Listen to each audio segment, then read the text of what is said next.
Eleanor Whitmore did not cry at her own wedding. She stood at the altar in a plain gray dress, her jaw set hard as stone.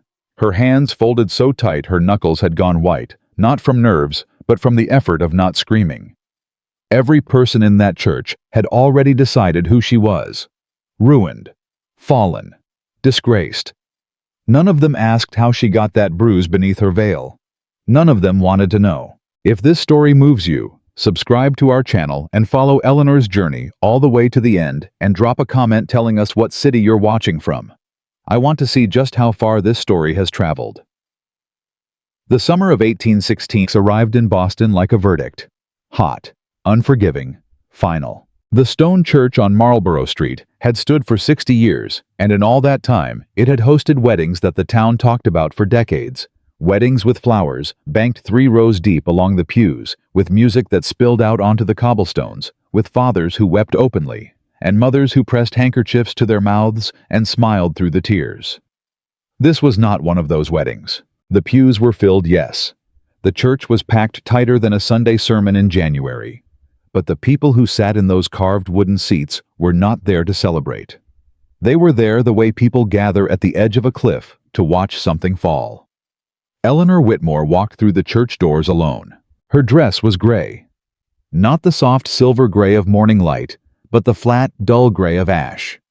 It had no lace at the collar, no ribbon at the waist, no embroidery along the cuffs. It was the kind of dress that said, without a single word, "This woman does not deserve more than this." Her father had chosen it. She had not argued. She had learned in the past 4 months that arguing accomplished nothing except more bruises in places that didn't show. The whispers started before she reached the 3rd pew. She heard them the way you hear rain through a wall, muffled, constant, impossible to stop. There she is. I heard she was seen leaving the Hargrove house before dawn. Her own father confirmed it. He wouldn't lie about his own daughter. Shameful. Absolutely shameful. That poor family. First the shipping debts and now this. Eleanor kept her chin level, her eyes forward. She had practiced this walk in her room for 3 days, the exact angle of her head, the exact placement of her feet, the exact expression she would hold on her face. Not defiant, not broken, not pleading, simply present, simply enduring. Because that was all she had left, the ability to endure. At the end of the aisle stood a man she had met exactly once for 11 minutes in her father's study 6 days ago. Nathaniel Ashford. How was taller than she remembered, broader through the shoulders. He wore a dark coat well cut, but plainly made with no decoration, except a single brass button at the collar that caught the summer light streaming through the church windows. His hair was dark brown, shot through at the temples with early gray. His face was the kind of face that had seen weather, not pretty, not soft, but deeply and entirely real. Howe was 35 years old. He owned 4,000 acres of farmland in Virginia, a tobacco warehouse in Richmond, a freight operation along the James River, and as of 6 weeks ago, the outstanding debt of one, Charles Whitmore Boston merchant, in the amount of $11,000. Eleanor was the payment on that debt. She reached the altar and stopped. Nathaniel did not smile. He did not extend his hand dramatically or bow with practiced elegance. He simply looked at her directly, steadily, the way a man looks at something he is genuinely trying to understand. She did not look away. The minister began to speak. Eleanor did not hear most of it. She heard the words lawful and wedded and henceforth, and she heard the low murmur of the congregation behind her. And she heard beneath all of it the silence of her own mother, who was sitting in the 2nd pew and had not looked up once since Eleanor entered the church. And she heard her father. She always heard her father shift his weight in the front pew with the particular restlessness of a man who had gotten what he wanted and was already calculating what came next. When the minister asked if she consented, Eleanor opened her mouth. For one single moment, she thought about saying no. Just that one word. Just no. Quiet and clear and final, the way truth sounds when it's been kept too long in a dark place. But she thought about where no would take her. Back to her father's house. Back to the locked room on the 3rd floor. Back to the silence and the waiting and the slow dismantling of everything she had ever believed herself to be. And she said, "I do." Her voice was steady. She was proud of that later. She was proud that it did not shake. Nathaniel Ashford said his own words with the same directness he'd brought to every business negotiation he'd conducted in 15 years of building a freight empire out of Virginia River mud and stubbornness. He did not embellish. He did not perform. When it was over, he offered her his arm. She took it. They walked back down the aisle together, and the whispers followed them like weather, and Eleanor stared straight ahead at the rectangle of summer light waiting at the church doors, and she thought, I am still here. I am still here. Whatever comes next, I am still here. Outside, her father was suddenly present, appearing at her elbow with the speed of a man who'd been watching his investment. Charles Whitmore was 58 years old, with the kind of face that had once been handsome, and now was merely commanding heavy jowls, sharp eyes, silver hair swept back with care. He dressed well. He always dressed well. Image, he had told Eleanor repeatedly throughout her childhood, was the only currency that never devalued. Nathaniel. He extended his hand.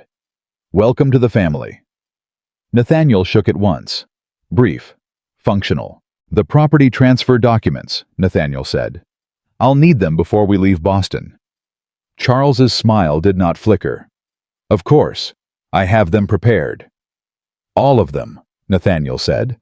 The coastal rights, the warehouse lease on Commercial Street, and the 2 remaining parcels in Charlestown.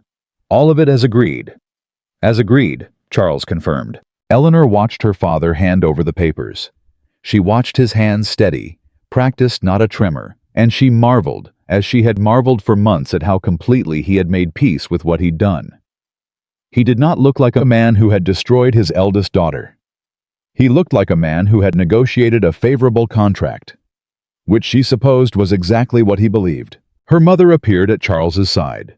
Margaret Whitmore was 53, still handsome, still dressed in the quiet elegance she wore like armor. She looked at Eleanor with an expression Eleanor had spent 4 months trying to decode somewhere between grief and resignation. A look that said, I know this is wrong, and I cannot stop it, and please do not ask me to try all at once. Eleanor, her mother said. Mother. A pause. Heavy and shapeless. Right when you arrive, her mother said finally. I will, Eleanor said. She did not add, will you read it? She already knew the answer. Her sister Clara appeared last. Clara was 21 and beautiful in the way that made rooms rearrange themselves around her dark hair. Bright eyes, a laugh that seemed to arrive before she did.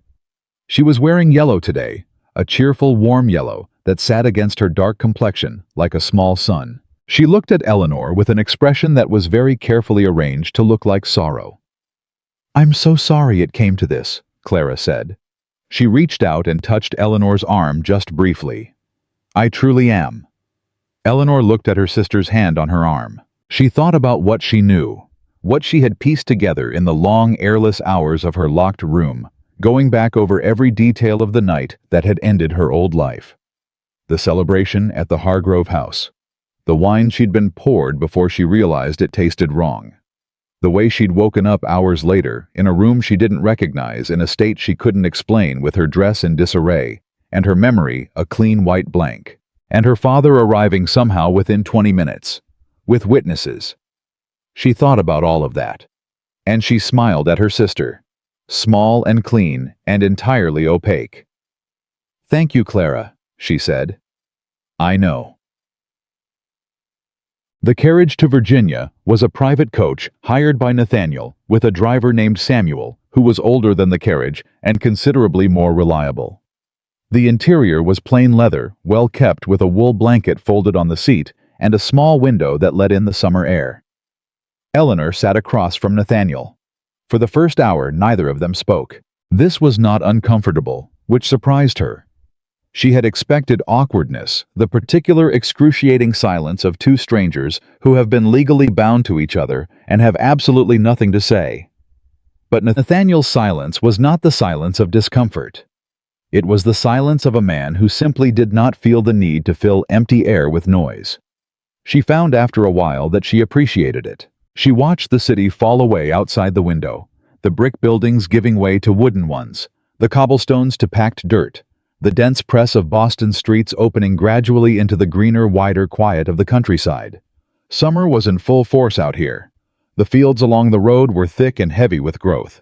She had not been outside in 4 months. She had not realized until this moment how much she had missed the feeling of air that was not her father's air inside her father's walls under her father's roof.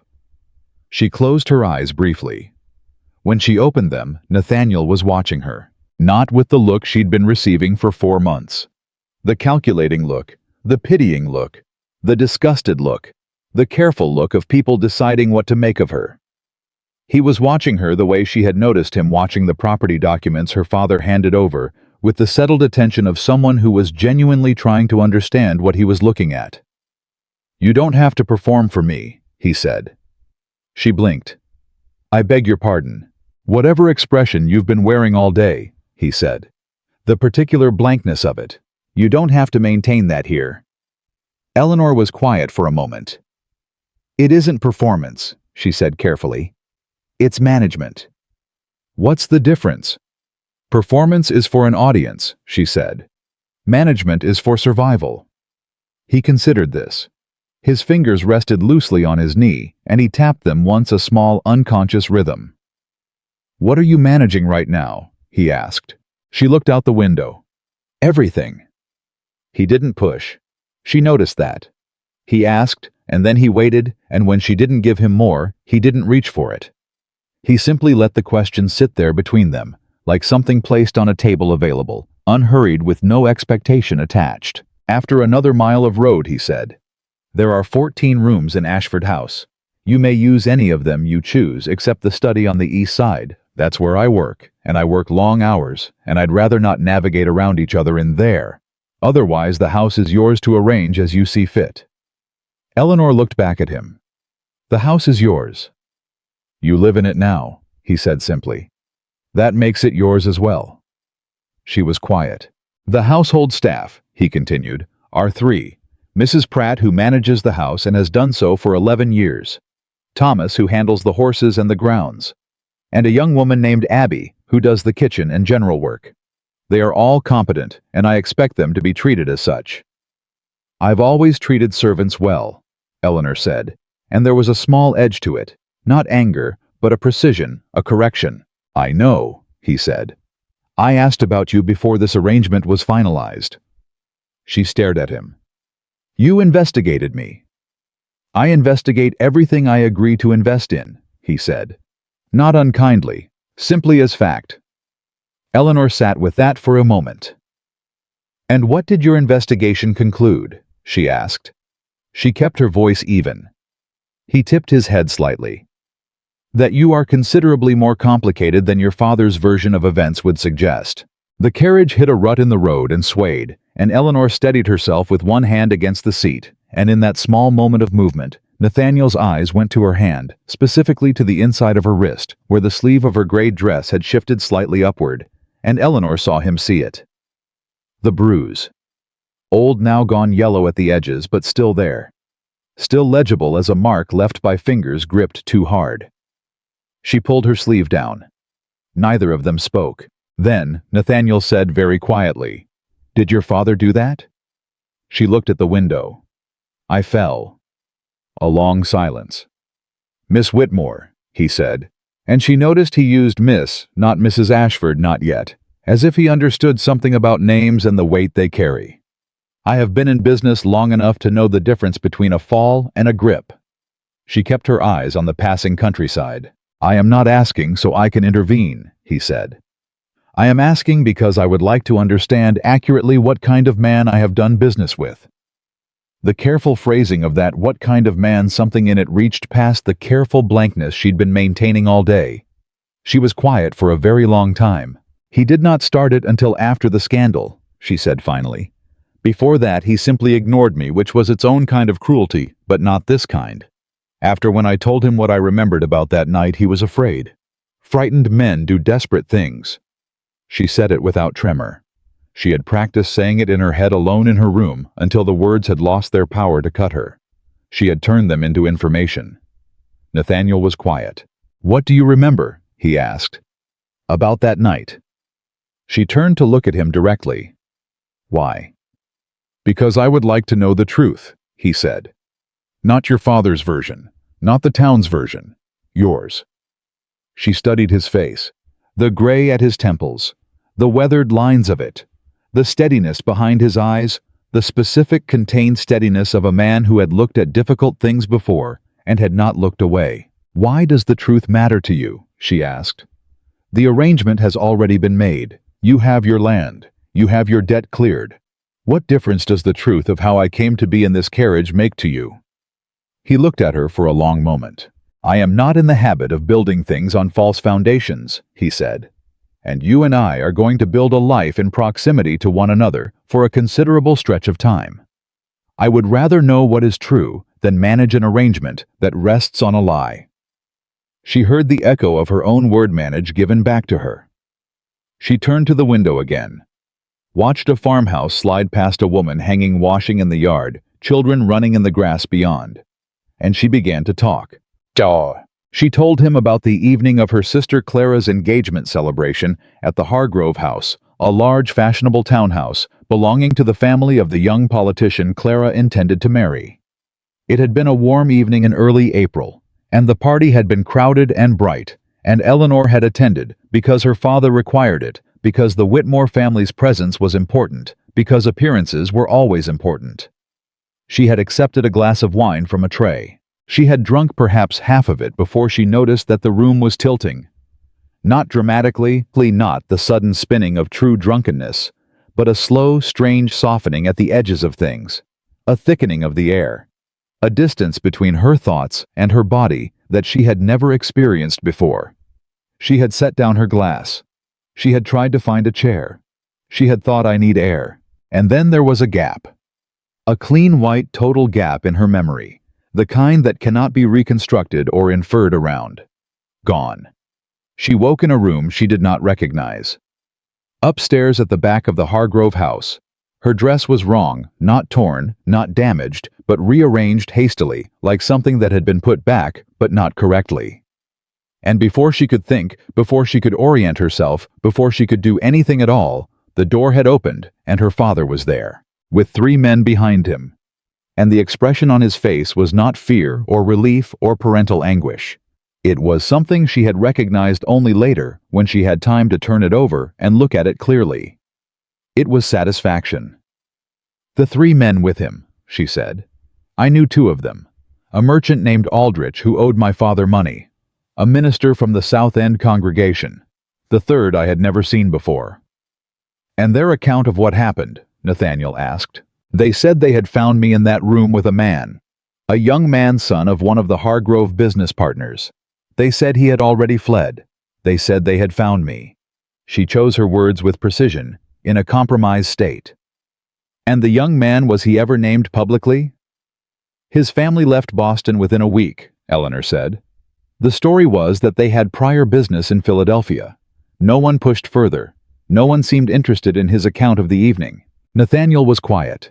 His eyes had that quality she was beginning to recognize, the inward look of a man who was turning information over, examining it from angles, checking it against what he already knew. The timing, he said.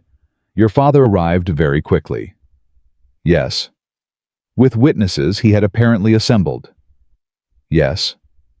Before you had an opportunity to tell your own account. I had a headache that lasted 3 days, she said. By the time it cleared enough for me to speak coherently, the story was already fixed. It had already traveled through every drawing room in Boston. It was already decided. Nathaniel said nothing for a moment. Then, tell me about your mother's inheritance arrangement. She looked at him sharply. How do you know about that? I told you, he said. I investigate thoroughly. She was quiet. Then, my maternal grandmother left a trust. Her property in the Charlestown district, 2 parcels, significant value. The trust stipulates that the eldest daughter of her eldest daughter controls the principal on her 25th birthday. That is me. Next March. Unless... The word was quiet, patient, already knowing. Unless she has been publicly declared morally compromised, Eleanor said. In which case the controlling interest passes to the next eligible female heir. Which would be your sister Clara. Yes. Who is engaged to the son of a state senator? Yes. Whose political career would benefit considerably from an infusion of capital? Eleanor looked at him. Yes, she said.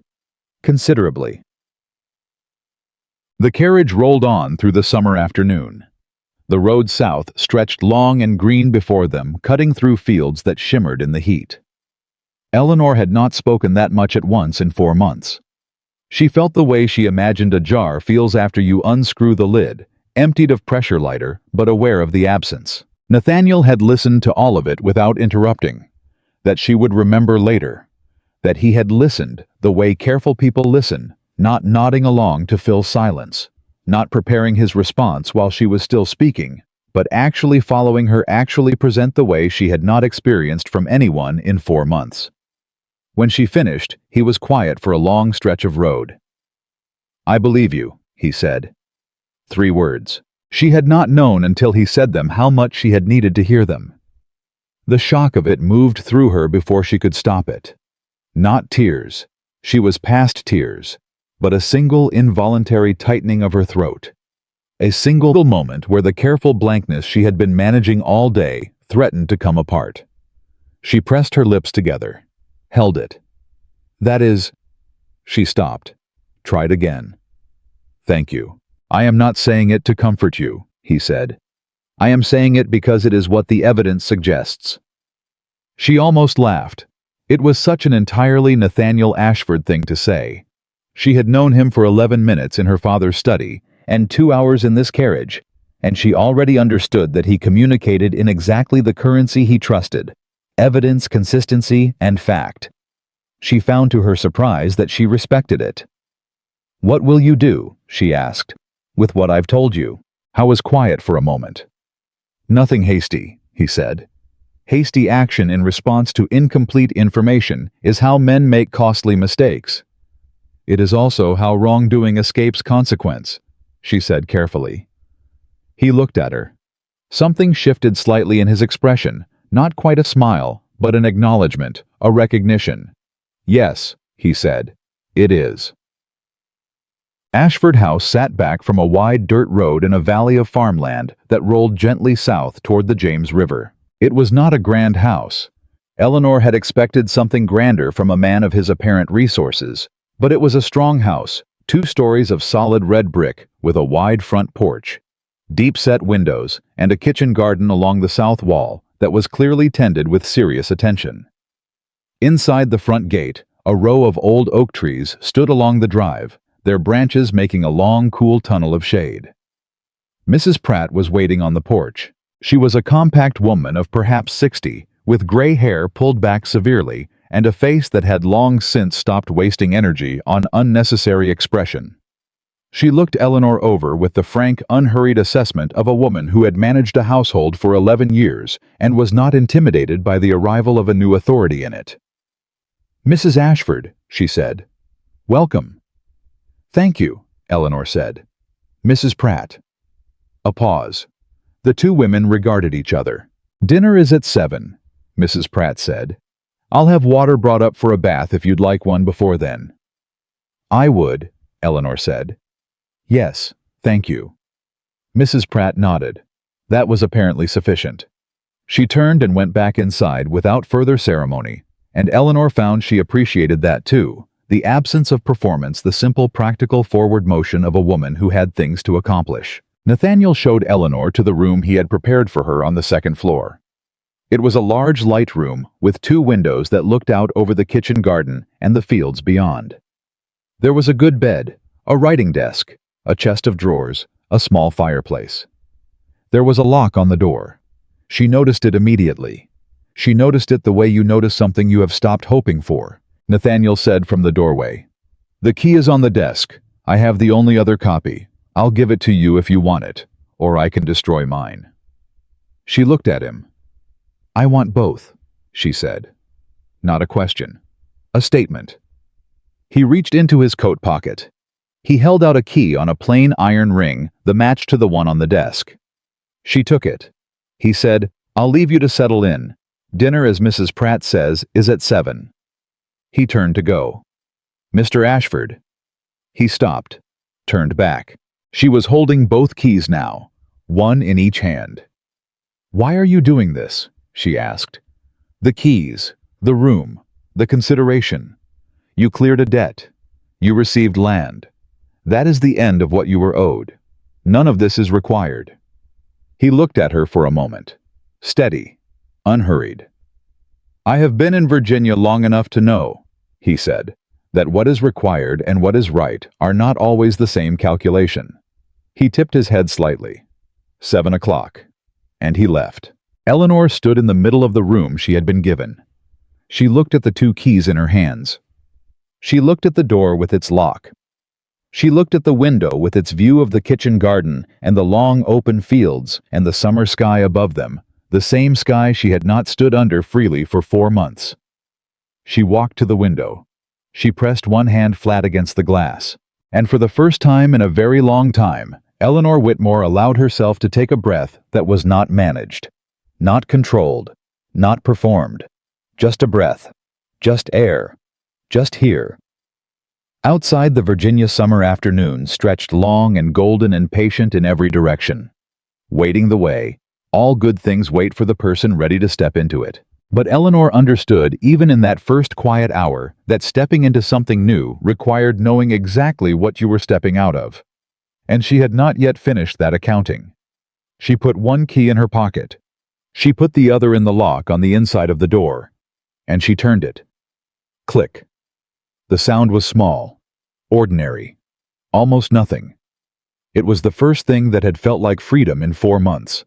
And Eleanor Whitmore stood with her hand still on the key and understood with the clarity that only comes after long periods of darkness that she was not done. She had simply finally found somewhere to begin. Eleanor had lived through enough quiet to know that not all quiet was the same. Her father's house had been quiet, the way a held breath is quiet compressed, waiting to break. The quiet of a place where something wrong had taken root, and everyone had agreed silently not to name it. You learned to move through that kind of quiet carefully. You learned which floorboards announced your weight, and which doors could be opened without sound. You learned to make yourself small enough that the quiet wouldn't notice you and turn against you. Ashford House was quiet differently. She discovered this on her first full morning in Virginia, when she woke before the sun was fully up and lay still in the large bed, listening to the house around her. No footsteps in the hall. No voices kept deliberately low. No sound of a door being checked from the outside. Just the house settling into the morning around her, easy and unhurried, the way an old animal settles into familiar ground. She rose dressed without hurry and went downstairs. Mrs. Pratt was already in the kitchen working without fuss, at the large table, bread set to rise a pot, beginning to heat the particular organized motion of a woman who ran her mornings like a well-maintained piece of machinery. She looked at Eleanor when she entered, not with surprise exactly, more with assessment. "You're up early," Mrs. Pratt said. "I've been up early for 4 months," Eleanor said. "Habit." Mrs. Pratt looked at her steadily for a moment, the way a woman looks at another woman when she suspects she understands something that hasn't been said. "Coffee's ready," she said finally. "Sit wherever you like." Eleanor sat at the kitchen table. She had not sat in a kitchen since she was a girl, sneaking downstairs to find the cook after her mother had gone to bed. Her father had made it clear that the kitchen was not a place for a Whitmore daughter. Appearances, always appearances. She wrapped both hands around the mug Mrs. Pratt set in front of her and felt the warmth of it travel up through her palms, and she thought, "This is mine. This small, ordinary moment. This is actually mine." "How long have you worked for Mr. Ashford?" she asked. 11 years, Mrs. Pratt said without looking up from the bread. "Since his father died and left him the place. It was a wreck then. Half the roof gone. Fields run to seed. He rebuilt it himself. Himself and about 15 years of relentless stubbornness," Mrs. Pratt said. She said it without softness, but without judgment, either the way you state a simple fact about weather. "He's not a man who asks for help easily, but he works harder than anyone I've ever known, and he does not ask of others what he won't do himself. That counts for something." Eleanor turned her mug slowly in her hands. Has he spoken to you about me? About the arrangement?" Mrs. Pratt was quiet for a moment. The bread got her full attention. She said carefully, that you had been treated badly by people who should have known better, and that in this house you would be treated well. And that if I or Thomas or Abby gave you any cause to feel otherwise, he would hear about it, and it would be dealt with. Eleanor stared at the table. He said that, she said. He did. She was quiet. Outside, the morning was beginning to lighten through the windows, pale gold coming up over the fields, laying itself flat and long across the ground. I'm not accustomed to that, Eleanor said, quietly, almost to herself. Mrs. Pratt set down the bread and looked at her directly. No, she said. I expect you're not. But you'd best get accustomed to it. Stubborn man means what he says. A pause. Then with something that was not quite a smile but was adjacent to it. More coffee. Yes, Eleanor said. Please. Nathaniel Ashford was already gone when she came downstairs that first morning. Thomas told her matter-of-factly that Mr. Ashford rode out at sunrise most days to check the fields and the freight operation along the river. He was often gone until mid-morning, sometimes until noon. Eleanor spent that first week learning the rhythms of the house. She learned that Mrs. Pratt ran the kitchen with an authority that was not to be questioned, but that she responded warmly in her particular Mrs. Pratt way, which involved very few actual words and a great deal of competent action to being treated as a person rather than a function. She learned that Thomas, who was perhaps 70 years old and built like a man who had spent his entire life in physical labor, had strong opinions about horses' weather and the proper tension of a wagon wheel, and would share those opinions at considerable length if you showed the slightest interest. She learned that Abby, the young woman who did the kitchen and general work, was 17, had been working at Ashford House for 2 years, and was quietly, fiercely observant in the way that young women who have had to survive by reading the room correctly tend to be. Abby watched Eleanor for several days before she said much of anything beyond the minimum. And then one afternoon, she appeared at the doorway of the small sitting room where Eleanor was working through a stack of books she'd found on the shelf, accounting texts, legal references, a history of Virginia property law, and said, "Can I ask you something, ma'am?" "Yes," Eleanor said. "Are you planning to stay?" Eleanor looked up from the page. The question was direct enough to startle. "What do you mean?" "Some people come here and they're just passing through," Abby said carefully. "They don't really settle. They don't learn where things are or talk to Mrs. Pratt or try to understand how the place works." A pause. "You're doing all of that." Eleanor considered this for a moment. "Would it matter to you whether I stay or not?" Abby lifted her chin slightly. "It'd matter to how I treat you, ma'am." Eleanor looked at her, this 17-year-old girl, with her careful eyes and her direct question, and felt something in her chest shift, the way a knot shifts when you finally work a finger under the edge of it.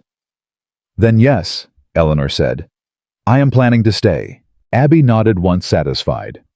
"Good," she said, and went back to the kitchen. Nathaniel came back from his ride on the 4th morning to find Eleanor in his study. Not intruding, the door was open, and she was standing in the doorway rather than inside, but she was examining the shelves of ledgers along the eastern wall with an expression of focused interest that stopped him at the top of the stairs. "I apologize," she said without turning around. She had heard him on the stairs. "I was told this room was yours. I didn't come in." "You're welcome to come in," he said. "I said I work in here. I didn't say it was forbidden." She turned. She was wearing a dark blue dress today, one she'd brought from Boston, and her hair was pulled back more practically than it had been for the wedding. She looked, he thought, considerably more like herself than she had in that gray dress at the altar, though he couldn't have said precisely how he knew what herself looked like. He just did. "What are you looking at?" he asked, nodding toward the ledgers. "Your freight operation," she said. "I noticed from the road that you have 3 wagons running south toward Richmond and 2 more operating toward the river landings. But the ledgers on that shelf appear to show 6 lines of revenue, not 5. I was wondering about the discrepancy." He stared at her. "You read freight ledgers," he said. "My father was a merchant," she said. "From the time I was 12, I sat with the account books. Before Clara was born, before my father decided that a daughter's value was social rather than practical, I was being trained to manage the business. A pause. The old flash of something not pain exactly, but its shadow. He changed his mind eventually, but I didn't forget what I'd learned. Nathaniel walked past her into the study and pulled the relevant ledger from the shelf. He set it on the desk and opened it and turned it toward her. "The sixth line," he said, "is the warehouse lease in Richmond.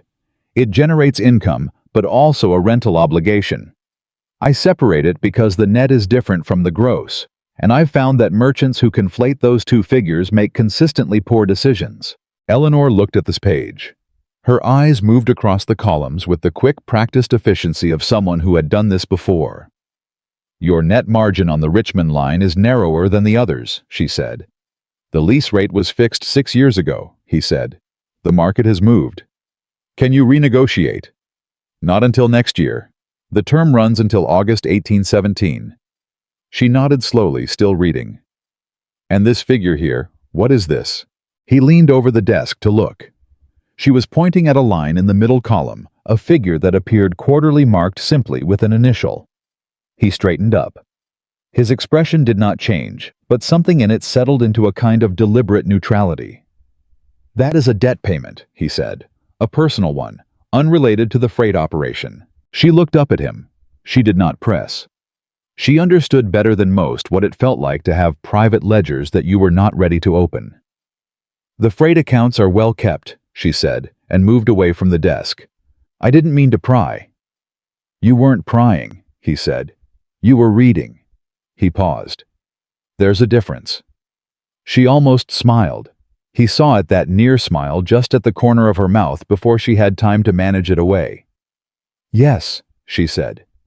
"There is." He looked at her for a moment. Then he said, "If you want access to the accounts, any of them, I have no objection. You run this house now. It is reasonable for you to understand what resources it operates on." She looked at him with the expression. He was beginning to recognize that particular blend of caution and assessment, the look of someone who has been offered something that has always had a catch attached and has learned to wait for the catch to show itself. "All right," she said finally. "I'll set the ledgers out tomorrow morning," he said. And that was how it began. The access to the ledgers was not small. Eleanor understood that even as she told herself it was simply practical. Simply information. Simply the reasonable extension of household management to include understanding the household's financial foundations. But she had lived in her father's house for 24 years and had been denied access to the account books for the last 12 of them. She had watched her father make decisions, some careful, some careless, some that she had identified as problematic from a single overheard conversation, and had been unable to say anything about, and had understood that her silence in those matters was not preference, but mandate. Women don't trouble themselves with figures, Eleanor. It isn't becoming. Nathaniel's ledgers were open on the study desk every morning when she came in after breakfast. She read them the way she read everything, carefully, completely, without hurrying to conclusions before she had the full picture. She learned the freight operation inside its own logic, the seasonal patterns, the relationships with individual merchants, the pressure points, the places where margins were being quietly compressed by factors that had not yet been named in the accounts. On the 7th morning, she found something. It was not dramatic. It did not announce itself. It was a small irregularity in the quarterly figures from the river landing operation. A discrepancy between what the landing master's receipts showed and what the final ledger entry recorded. $14. A small number. Small enough to be an error. Or small enough to be a test run. She sat with it for an hour, checking her arithmetic 3 times, comparing it against the corresponding figures from previous quarters. The discrepancy was consistent. Not the same amount, the amounts varied, which was actually more concerning, not less, because it suggested judgment rather than accident. A flat error repeats itself. A varied discrepancy means someone is making decisions about how much to take. She brought it to Nathaniel that evening after dinner. He read what she'd written without comment. Then he set it down and looked at her. "How long did it take you to find this?" he asked. 7 days, she said. "I wasn't looking for it specifically. I was learning the accounts generally. The landing master has been with me for 3 years, Nathaniel said. I know, she said. Which is why I checked the figures against 3 full years of quarterly records before I brought this to you. The discrepancy begins 18 months ago. Before that, the figures reconcile. Nathaniel was quiet. He picked up the paper again and looked at it. 18 months ago, he said almost to himself. Is there something that changed 18 months ago? She asked. I was quiet for a moment longer. Then, my father's estate was settled. There was a public notice in the Richmond paper. It listed the approximate value of the property I inherited. Eleanor understood immediately. So someone who hadn't known how much you had knew. Apparently, he said. He set the paper down with the careful deliberateness of a man managing controlled anger. Thank you for bringing this to me. What will you do? I'll handle it, he said. She looked at him.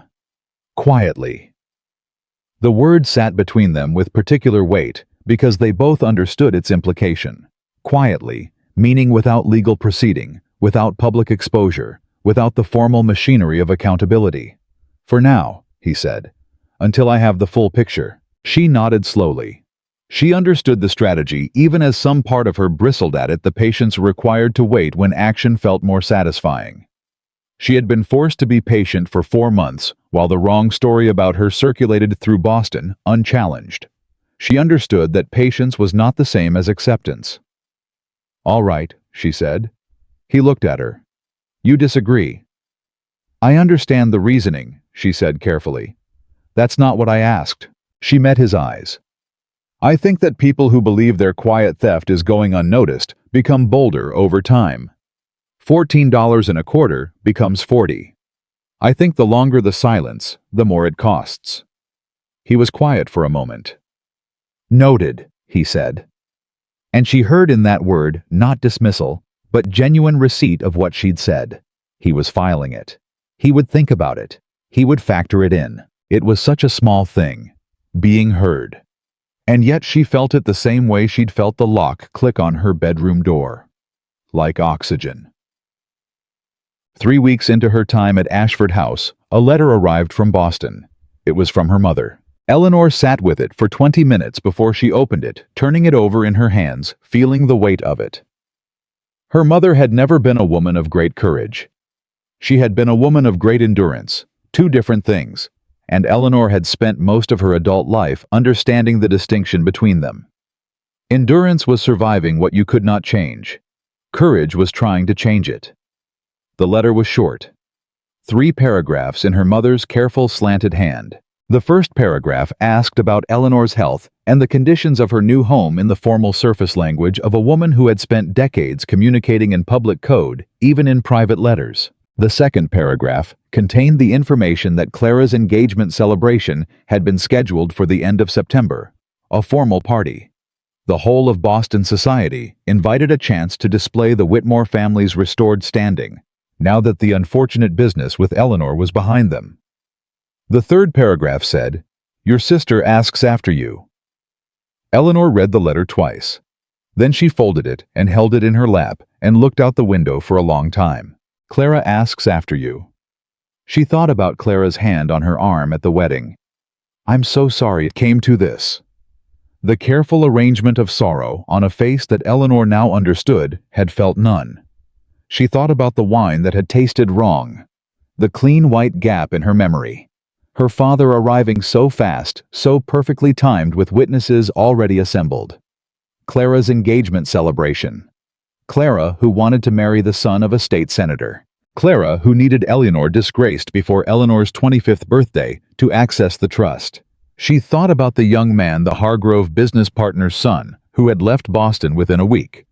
No investigation, no public account, just gone.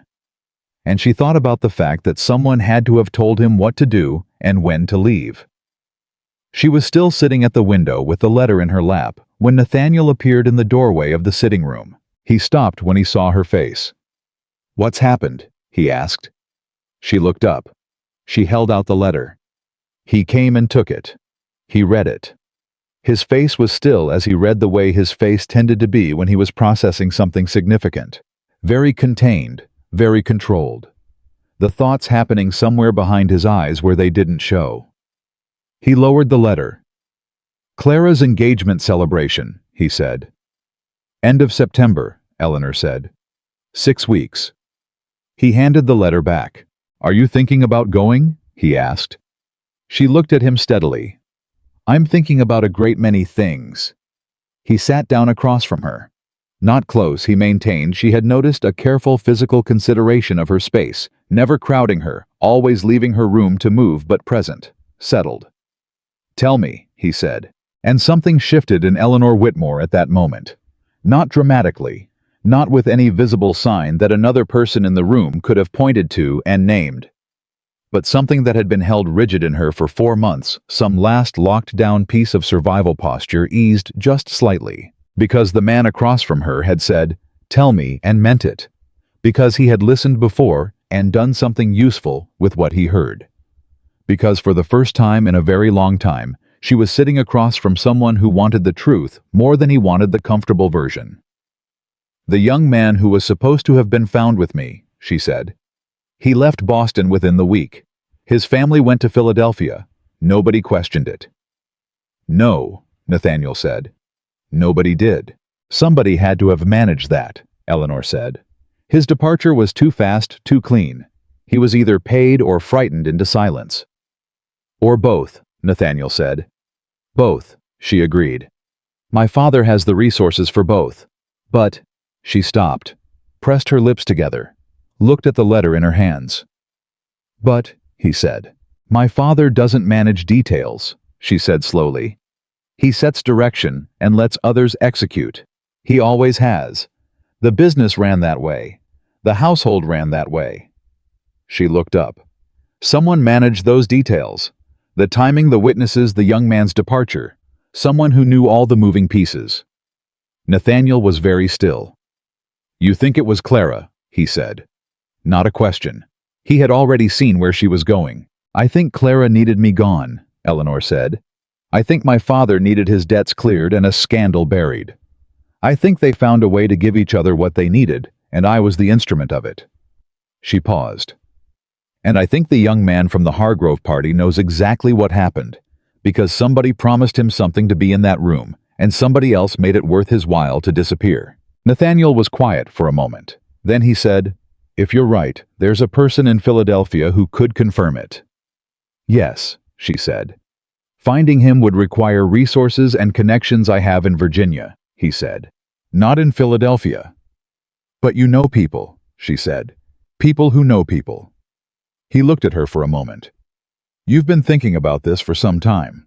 I have thought of almost nothing else for 4 months, she said quietly. I have had time to think. Quite a lot of time. He looked at her steadily, with the same directness he'd brought to the carriage ride, to the ledger books, to every interaction she'd had with him, and he said, What do you want, Eleanor? Not what do you think is possible. Not what do you think is reasonable. What do you actually want? It was the first time he had used her given name. She noticed. She felt it land. I want the truth to be known, she said. Not privately, not between my father and myself in some quiet office somewhere. Known, publicly, by the same people who heard the lie. Clara's engagement celebration, he said. 6 weeks, she said. He looked at her for a long moment. Then he said, I know a man in Philadelphia, a freight agent I've done business with for 8 years. He moves through those social circles. He could locate a young man who didn't want to be found. Eleanor held herself very still. Why? She asked. Why would you do that? Your arrangement with my father is complete. You have no stake in the rest of this. Nathaniel was quiet. He looked at his hands briefly, then back at her.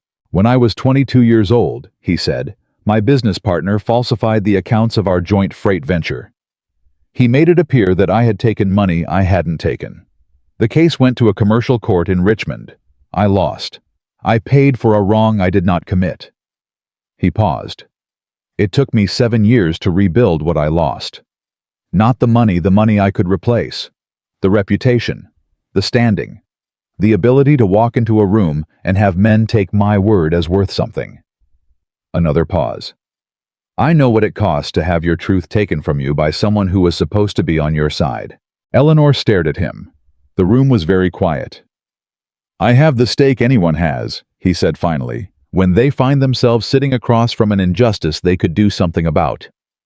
She opened her mouth, closed it. Write back to your mother, he said, standing. Tell her you received her letter. He picked up his hat from the side table. I'll write to Philadelphia in the morning. He was at the door when she said, Nathaniel. He stopped. Thank you, she said. He looked at her over his shoulder. Something in his face, quiet, careful, shifted into something that was not quite open, but was closer to open than she had seen from him. 7 o'clock, he said. Mrs. Pratt's made a stew, and he walked out. The letter from Philadelphia arrived on a Tuesday 4 days later. Nathaniel read it in the study with the door open, which Eleanor had come to understand was his way of indicating she was welcome. She came in and stood across the desk from him and waited. He set the letter down. His name is Robert Fenwick, Nathaniel said. He is 23 years old. He is currently employed as a clerk at a shipping company in Philadelphia. He is the son of Edmund Fenwick, a minor business partner of the Hargrove family, currently working to establish himself in commercial real estate. And, Eleanor said, my contact reports that he is uncomfortable, Nathaniel said, that he drinks more than is healthy for a young man of 23, that he does not speak easily of Boston or the spring of this year. A pause. And that he received a payment of $300 from an account connected to a Boston merchant family in April. Eleanor felt the air go out of her. $300. The cost of her reputation. The cost of 4 months locked in a room. The cost of a gray wedding dress and a church full of people who had come to watch her fall. $300. He can be approached, Nathaniel said. My contact can arrange a conversation. Discreet. No legal pressure. Just a conversation. Will he talk? Eleanor asked. He might, Nathaniel said. If he's approached correctly. He paused. If he believes that what he did can still be undone. Can it? Eleanor asked. Nathaniel looked at her directly. That depends on what he's willing to put in writing. Eleanor looked at the letter on the desk. She thought about Robert Fenwick in Philadelphia, drinking more than was healthy, not talking about Boston carrying $300 worth of someone else's sin. She thought about Clara in her yellow dress, her hand on Eleanor's arm at the wedding. I'm so sorry it came to this. She thought about her mother's letter. Your sister asks after you. She thought about September. Clara's engagement celebration. The whole of Boston society gathered to celebrate the Whitmore family's restored standing. She said, approach him. Nathaniel nodded. He picked up a pen. One more thing, Eleanor said. He looked up. My father's coastal property, she said. The rights he transferred to you as part of the arrangement. Is the transfer complete, legally documented? It is, he said. And those rights, could they be leveraged? She asked. As part of a broader legal argument if it came to that. Nathaniel set the pen down. He looked at her with the careful, measuring attention she had come to know, the look that meant he was recalibrating, updating his understanding. You're not just thinking about clearing your name, he said. I'm thinking about the trust, she said. My grandmother's trust. If I can demonstrate that the scandal was manufactured, that the moral compromising charge was fabricated, then the trust conditions were never legitimately triggered. The controlling interest never legally transferred to Clara. Nathaniel was very still. You're thinking about taking it back, he said. Eleanor held his gaze. I'm thinking, she said quietly, that my grandmother left that trust to me, and that everything that has been done in the last 4 months was done to take it from me illegally, and that I would very much like it returned. The study was quiet. Outside, the Virginia afternoon was long and warm, and entirely indifferent to the events unfolding inside this house, the same as it always was, the same as it would be tomorrow, patient and vast and waiting. Nathaniel Ashford looked at the woman across his desk. This woman who had arrived in a gray dress with bruises on her wrists, and fear she called management, and a mind sharper than any he had encountered in 15 years of business. And he said, Then let's make sure we have everything we need. He picked up the pen. And Eleanor Whitmore pulled a chair up to the desk and sat down across from him and said, "Start with what we know." The letter to Philadelphia went out on a Wednesday morning, carried by a private courier. Nathaniel trusted a man named Graves, who had been moving sensitive documents along the eastern seaboard for years, and who understood without being told that discretion was the entire point of his employment. Eleanor watched Nathaniel hand it off from the front porch. She stood with her coffee, and she watched the courier take it and ride out through the oak-lined drive without looking back, and she felt something in her chest that was not quite hope, but was the shape of it. The container waiting to be filled. She had learned in the weeks since arriving at Ashford House to be careful with hope. Hope had a way of expanding to fill whatever space you gave it, and then the contraction when it came was proportional to how wide you'd let it grow. She had let herself hope in the early days after the Hargrove party that someone would ask the right questions, that the truth would surface on its own because truth was supposed to surface. It didn't. It had stayed buried under the weight of her father's money and her father's witnesses and her father's carefully managed version of events, while she sat in a locked room on the third floor and learned slowly and at great cost that truth required assistance. So she held the hope small. She kept it manageable. She went back inside and sat down at the study desk and opened the ledger she had been working through, and she did what she had taught herself to do in those long months in Boston. She focused on what she could control. Numbers, evidence, provable fact. Those three things were the only currency she trusted anymore. Nathaniel came back from the river landing that afternoon with a different quality to his silence. He had a particular range of silences. Eleanor had learned the comfortable working silence of a man who didn't require noise to feel at ease, the focused silence of someone processing a problem, and this one which she was learning to identify the tight, deliberate silence of controlled frustration. He came into the study, set his hat on the hook by the door, and stood at the window for a moment, with his back to her. "The landing master," she said. It wasn't a question. "Confronted him this morning," Nathaniel said. "He didn't turn around. Told him I'd found discrepancies in the quarterly accounts. Gave him no specific figures." "What did he say?" "He said there must be an error in the records." A pause. "He said it very quickly, too quickly. The way a man says something he prepared to say before he knew what he was going to be asked." "Did he confess anything?" "No." Nathaniel turned from the window. His jaw was set. "He's had time to prepare. He knows how much I know or thinks he does. He's calculating." "People who are calculating," Eleanor said carefully, "make mistakes when the calculation changes unexpectedly." He looked at her. "What are you suggesting?" "I'm suggesting that if he believes he knows the boundaries of what you've found, he'll operate within those boundaries. He'll account for the figures he thinks you've seen. He'll be very careful about those exact figures." She paused. "He won't be careful about the ones he doesn't think you've seen." Nathaniel was quiet for a moment. "There are more." "There are always more," she said. $14 doesn't happen once and stop. I've been looking at the warehouse accounts, not just the landing. I found a pattern there too.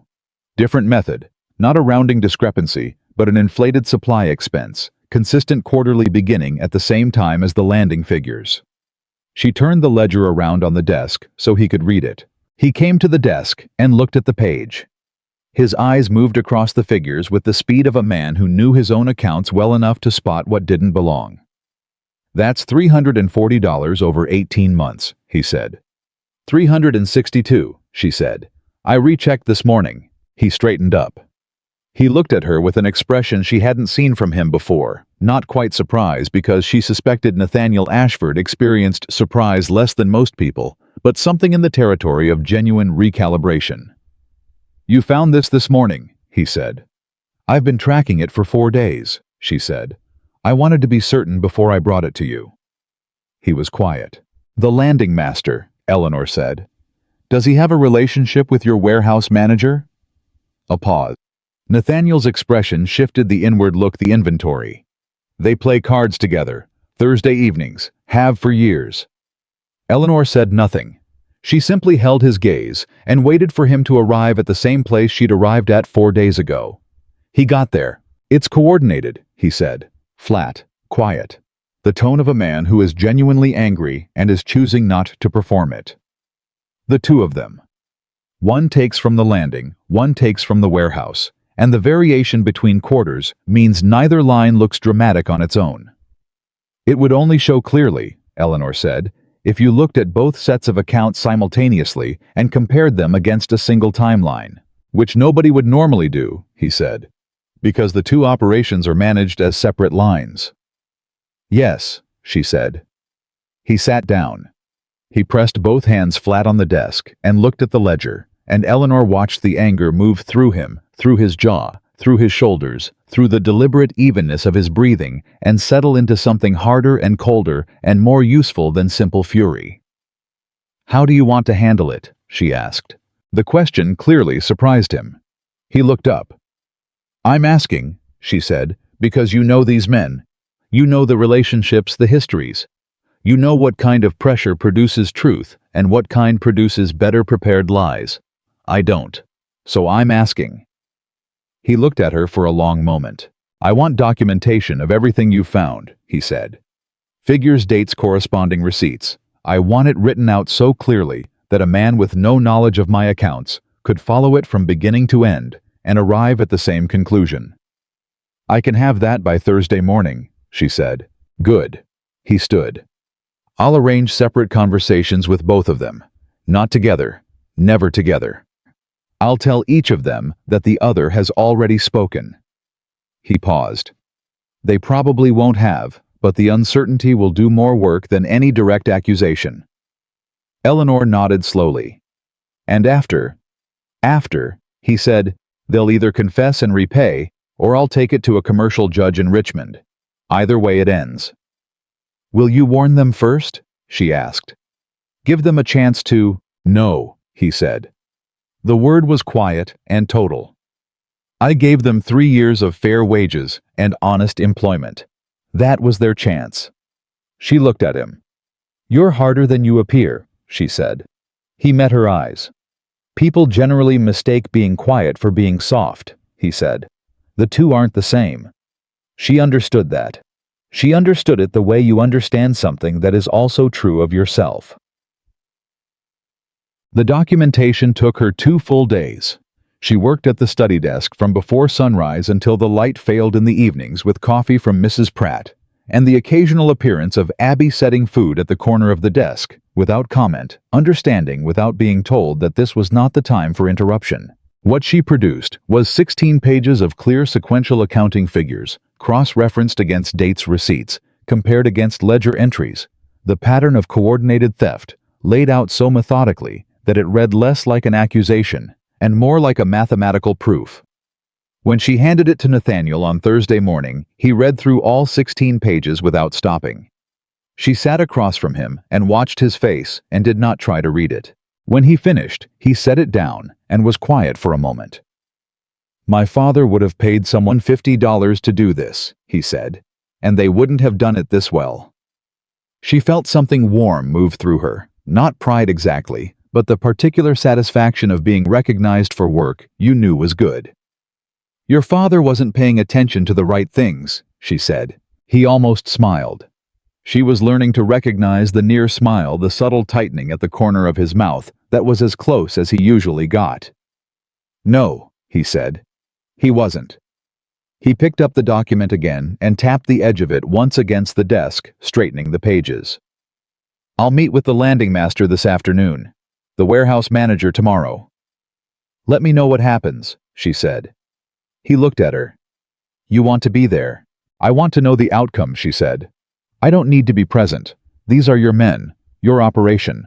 I trust your judgment." Another small recalibration in his face. She was beginning to understand that Nathaniel Ashford had spent a significant portion of his adult life in a world that trusted him when he had proven himself and suspected him otherwise. The experience of being trusted ahead of proof was for him as uncommon as it was for her. "All right," he said. "I'll report back." So, the landing master lasted 11 minutes before he confessed. Nathaniel told her that evening over dinner without preamble or build-up. "He broke before I finished asking the first question. Apparently the knowledge that the warehouse manager had already spoken which he hadn't was sufficient. Eleanor put down her fork. What did he say? That it began as a single taking. A small amount a month when money was tight at home, and he'd told himself he would replace it. Nathaniel's voice was neutral. He didn't replace it. The second quarter came and it was easier. By the third quarter he'd brought in the warehouse manager partly because he needed the cover, and partly I think because the guilt was easier to carry with company. How much did he take in total? $408. The warehouse manager took $312. Eleanor was quiet.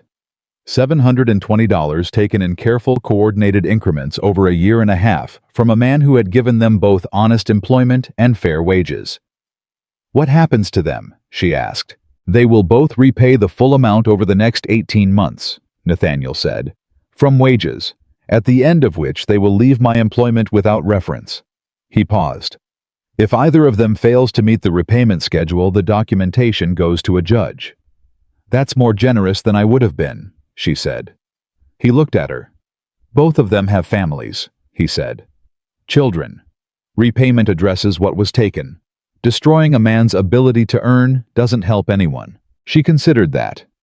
She thought about her father, who also had a family, who also had people dependent on him. I'm not sure I agree, she said carefully, but I understand the reasoning. He looked at her for a moment. Is that a distinction you make often, between understanding and agreeing? I make it constantly, she said. It's kept me from saying things I couldn't take back on more occasions than I can count. This time, the almost smile broke through slightly further than usual, just enough to change the whole character of his face briefly before he reined it back. That's a skill, he said. It's a survival mechanism, she said. But I'll take the compliment. The reply from Philadelphia arrived on a Friday morning, 9 days after Nathaniel's letter had gone out. Eleanor was at the kitchen table when Abby brought it in. She had taken to having her second coffee in the kitchen, a habit that Mrs. Pratt had stopped remarking on after the first week, and had simply accommodated, which was Mrs. Pratt's way of indicating approval. She recognized Nathaniel's agent's handwriting on the envelope and felt the hope shape in her chest tighten. She didn't open it. She carried it to the study and set it on the desk and waited for Nathaniel to return from his morning ride. He came in 40 minutes later, read her face as he came through the door, saw the letter on the desk, and sat down and opened it without removing his coat. She watched him read. His face gave very little.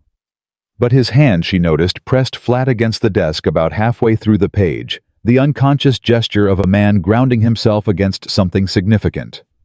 He finished. He set the letter down. He talked, Eleanor said. It was not a question. He talked, Nathaniel confirmed. His voice was quiet, careful. Fenwick was approached by a woman at the Hargrove party. Not directly through a mutual acquaintance. He was told that there was a sum of money available for a gentleman who was willing to be seen in a particular room with a particular person and who was willing to leave Boston promptly afterward and say nothing publicly. Eleanor's hands were very still on the arms of the chair. He says he was told the woman would not be harmed, Nathaniel continued, that she would simply be found and that the discovery would be arranged to look worse than it was. He says he did not know the full extent of what was planned. A pause. He may be telling the truth about that, or he may be telling the truth about his understanding of it, which is not the same thing. Who approached him? Eleanor asked. Her voice was very controlled. Nathaniel looked at her. He says the mutual acquaintance was a woman, a young woman, dark-haired. He didn't know her name. She introduced herself only as a family friend of the Whitmores. The room was completely silent. Eleanor heard her own heartbeat. She had known. She had known since the carriage ride, since the moment she had worked out the timing and the motive and the careful precision of it all. She had known in the way you know a thing when the evidence is overwhelming, but you haven't yet seen it written down in someone else's words. But knowing and hearing were different. Clara, she said.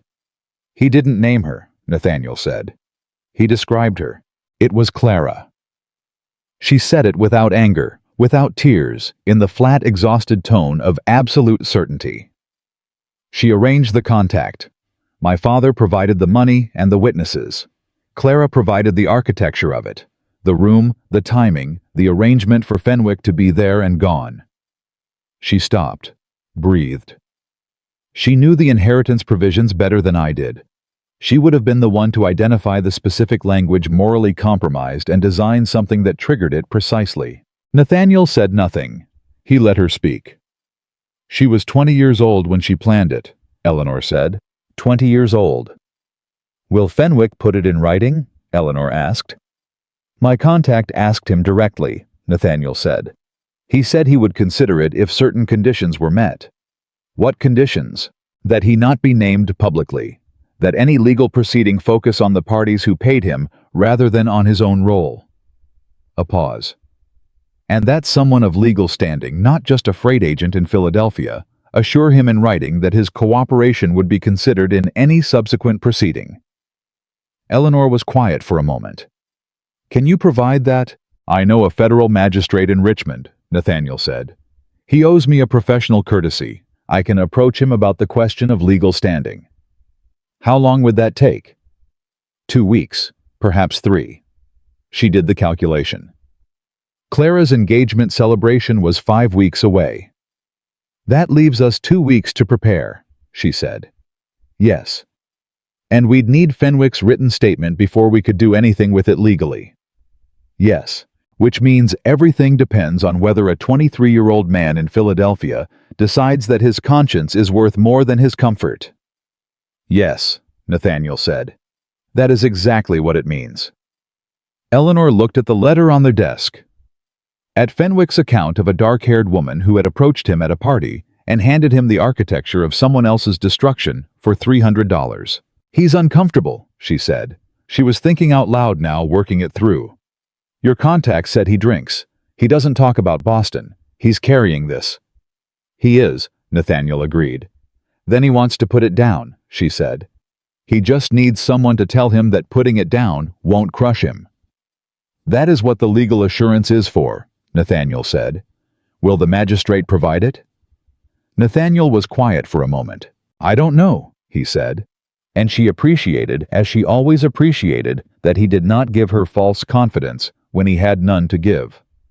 I will ask. He wrote it to Richmond the following Monday.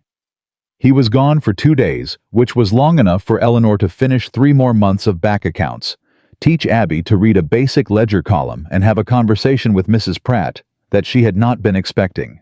It began ordinarily enough. She was in the kitchen after supper, helping to clear another habit her father would have considered entirely beneath her, and which she had adopted partly as simple practicality, and partly as a quiet private act of rebellion against every standard he had set for her, when Mrs. Pratt said without preamble, "You're good for him." Eleanor looked up. Mrs. Pratt was focused on the dishes with characteristic concentration. She did not look up as she spoke. "I was closed before," she said. "After his father died, and the estate business and the court case, I won't speak to the details. It's his to tell. He closed down parts of himself that were easier to do without. He worked. He built the operation. He was fair to the people around him." A pause. "But there's a difference between a man who's functioning and a man who's alive." Eleanor was very still. "I'm not suggesting anything improper," Mrs. Pratt said briskly. "I'm not a romantic woman, and I'm not about to become one at my age. I'm simply observing that he laughs more than he did before you came, quietly and rarely in the way he does everything but more. And he asks your opinion on things he would previously have decided alone." She finally looked up. "That's not nothing." Eleanor looked at the dish in her hands. "He asked your opinion this morning," she said, "about whether to replant the south field this season or leave it fallow. I heard him." Eleanor set the dish down carefully. "He asked because I was standing there. He asks Thomas about the horses and me about the household because we're standing there," Mrs. Pratt said. "He asked you about the south field because he wanted to know what you thought." Eleanor said nothing. "I don't expect you to do anything with that information," Mrs. Pratt said, returning to the dishes. "I'm simply a woman who's watched this house for 11 years and knows when something is different." She said nothing else about it. She never brought it up again. But Eleanor carried it with her through the 2 days Nathaniel was in Richmond and she examined it carefully in the quiet way she examined things she wasn't sure what to do with. She thought about the keys both of them offered without condition. She thought about the carriage and "I believe you," and the particular care with which he held space around her, never crowding. She thought about him saying, "Tell me," and meaning it. About the Southfield question, which had been entirely unnecessary, and which she had answered without thinking about the fact that she was being asked. She thought about what it meant that she had stopped at some point in the last several weeks bracing herself when she heard his footsteps on the stairs. He came back from Richmond on a Wednesday evening, dusty from the road, with the focused expression she associated with significant news. He came into the study where she was working and sat down and said, "The magistrate will provide the assurance." Eleanor set down her pen. "Conditional," Nathaniel said. "Fenwick must provide a full written account signed and witnessed. The magistrate will commit in writing to recommending leniency for cooperative witnesses if the case proceeds to formal legal review. Can you get that to Fenwick?" "My contact in Philadelphia can arrange it." "How long?" "If everything moves quickly, the signed document could be in Fenwick's hands by the end of next week." Eleanor calculated. "That gives us 2 weeks before the celebration." "2 weeks," Nathaniel confirmed. "Will he sign?" "My contact believes so. He says Fenwick's situation has deteriorated. He lost his position at the shipping company. Apparently the discomfort has begun to show in his work." Eleanor absorbed this. Robert Fenwick, 23 years old, employed to do something unconscionable for $300. Now losing employment. He needed drinking too much, watching his own life narrow, because the guilt of what he'd done had taken up so much room inside him. She did not feel sorry for him. She could not afford to. But she filed the information carefully because it told her something important. The architecture of what her father and sister had built was not as solid as it appeared. It was held together by the silence of a young man who was actively struggling to maintain it. Silence under that kind of pressure eventually broke. "There's something else," Nathaniel said. Something in his voice made her look at him differently. He had a particular quality when he was about to say something he had decided to say, but had not found it easy to arrive at a slight additional stillness. The way very still water is different from simply calm water. "My contact in Philadelphia," he said, "did some additional investigation while he was making inquiries about Fenwick, not at my request on his own initiative because he thought it might be relevant." Eleanor waited. "Your father's shipping company," Nathaniel said. "The remaining assets after the transfer of the coastal rights and the Charlestown parcels, to me, are significantly more encumbered than your father disclosed during our negotiation."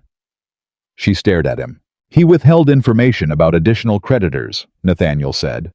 "There are 2 other outstanding debts, significant ones, that he did not disclose, which means the assets he transferred to me as settlement may themselves be subject to prior claim." "He defrauded you," Eleanor said. "He may have," Nathaniel said carefully. "Or he may argue that the debts postdate our agreement. The timeline is complicated." "Can you pursue it?" "I can," he said. "But pursuing it opens a legal door that cuts both ways. If I pursue the fraud against me, it creates a formal proceeding that your father will be forced to respond to. Publicly. In a commercial court." Eleanor understood immediately. "Which puts him in a position where he cannot also manage the narrative about me." "Exactly," Nathaniel said. "He can't fight a commercial fraud case in Richmond and simultaneously maintain the story in Boston. He doesn't have the resources for both fronts. Not anymore." Eleanor was very still. She was looking at the board the way she'd learned to look at things in her father's study when she was 12 years old, and being taught accounting not at the single column in front of you, but at the whole page, the whole quarter, the whole year. The full picture. Her father's hidden debts. Fenwick's imminent confession. Clara's engagement celebration 5 weeks away. The trust conditions. Her grandmother's property. All of it connected. All of it pulling in the same direction. "If Fenwick signs," she said slowly, "and the magistrate's assurance holds, and your commercial case opens a legal proceeding against my father, then he is fighting a 2-front war," Nathaniel said, "with insufficient resources, compromised credibility, and at least one witness prepared to testify against him." "And Clara's engagement," Eleanor said. If the proceeding becomes public before the celebration, the senator's family, Nathaniel said, is unlikely to proceed with an engagement to the daughter of a man under active legal investigation for commercial fraud. The room was very quiet. "This isn't just about my name anymore," Eleanor said. "No," Nathaniel said. "It isn't." She looked at him. Really looked at him. This man she had known for less than 2 months. This man who had received her as a payment on a debt and had given her keys and ledgers and the particular rare gift of being believed. "You could have used the commercial fraud case purely for your own purposes," she said. "You didn't have to connect it to my situation." "I told you," he said. "I don't build things on false foundations." "This goes beyond false foundations," she said. She stopped, looked for the right word. "This is what people do," he said quietly, "when they've decided someone is worth standing beside." The silence that followed was different from the silences that had come before. It was not comfortable in the easy way. It was charged, not uncomfortable, but present in the way only significant things are present. The way the air feels just before a change in weather. Eleanor looked at him, and he looked at her, and neither of them moved. Then she said, "We need to plan this carefully. If we move too fast, my father will find a way to shut it down before Fenwick's statement is in hand. If we move too slow, Clara's engagement consolidates, and the senator's family becomes a political obstacle." "Agreed," Nathaniel said. His voice was even, but she heard something different in it now, something that had not been there in the same way at the beginning. "Timing is everything. 2 weeks to get Fenwick's statement," she said. 1 week to prepare what we bring to Boston." "And you're certain you want to go back?" he asked. She looked at him with an expression that was not quite a smile, and not quite something harder, but was the particular face of a woman who has spent 4 months waiting to do exactly this. "I have never been more certain of anything," she said. Nathaniel nodded. He reached across the desk and put a small weighted key beside the ledger she had been working on. She recognized it, the key to the document box where he kept his most sensitive correspondence. "Then everything in that box," he said, "is yours to use as you see fit." She looked at the key. She looked at him. She picked it up. "Start from the beginning," she said. "Tell me everything you have." And Nathaniel Ashford, who had spent 15 years building an empire out of stubbornness and precision, began to lay it all on the table. Every document, every figure, every provable fact. And Eleanor Whitmore, who had spent 4 months in a locked room learning that truth required assistance, listened with the focused, patient attention of a woman preparing not just to reclaim her name, but to dismantle piece by careful piece the machinery that had taken it. Outside, the Virginia evening settled into its long summer dark. The fields went quiet. The house held them steady and solid, the way good structures hold the things inside them when the weather turns. The weather was turning. Fenwick's signed statement arrived on a Thursday. Eleanor was at the study desk when Nathaniel brought it in. She heard his boots on the stairs. She knew his particular rhythm by now. The even, unhurried pace of a man who moved through the world without announcing himself, and she knew from the way he pushed the door open that the news was what they had been waiting for. He set the document on the desk in front of her without a word. She read it. All of it. Every line. Twice. Robert Fenwick, age, 23. Resident of Philadelphia, Pennsylvania, formerly of Boston, Massachusetts, did hereby state under witnessed signature that on the evening of April the 4th, 1816, he had been approached through an intermediary, a young woman who identified herself as acting on behalf of the Whitmore family, and offered payment in the amount of $300 to be present in a specific room of the Hargrove House during a social gathering, and to depart the premises before witnesses arrived. He stated that the woman he was brought into contact with, Miss Eleanor Whitmore, was in a state of evident incapacitation at the time of his presence in the room, and that no improper conduct had occurred. He stated that he had been informed the young woman had consumed excessive drink of her own choice, and that the arrangement was intended only to damage her social reputation, not her person. He stated that he had subsequently learned this explanation was false, that the incapacitation appeared to have been deliberately induced, and that this knowledge had caused him considerable distress in the months following.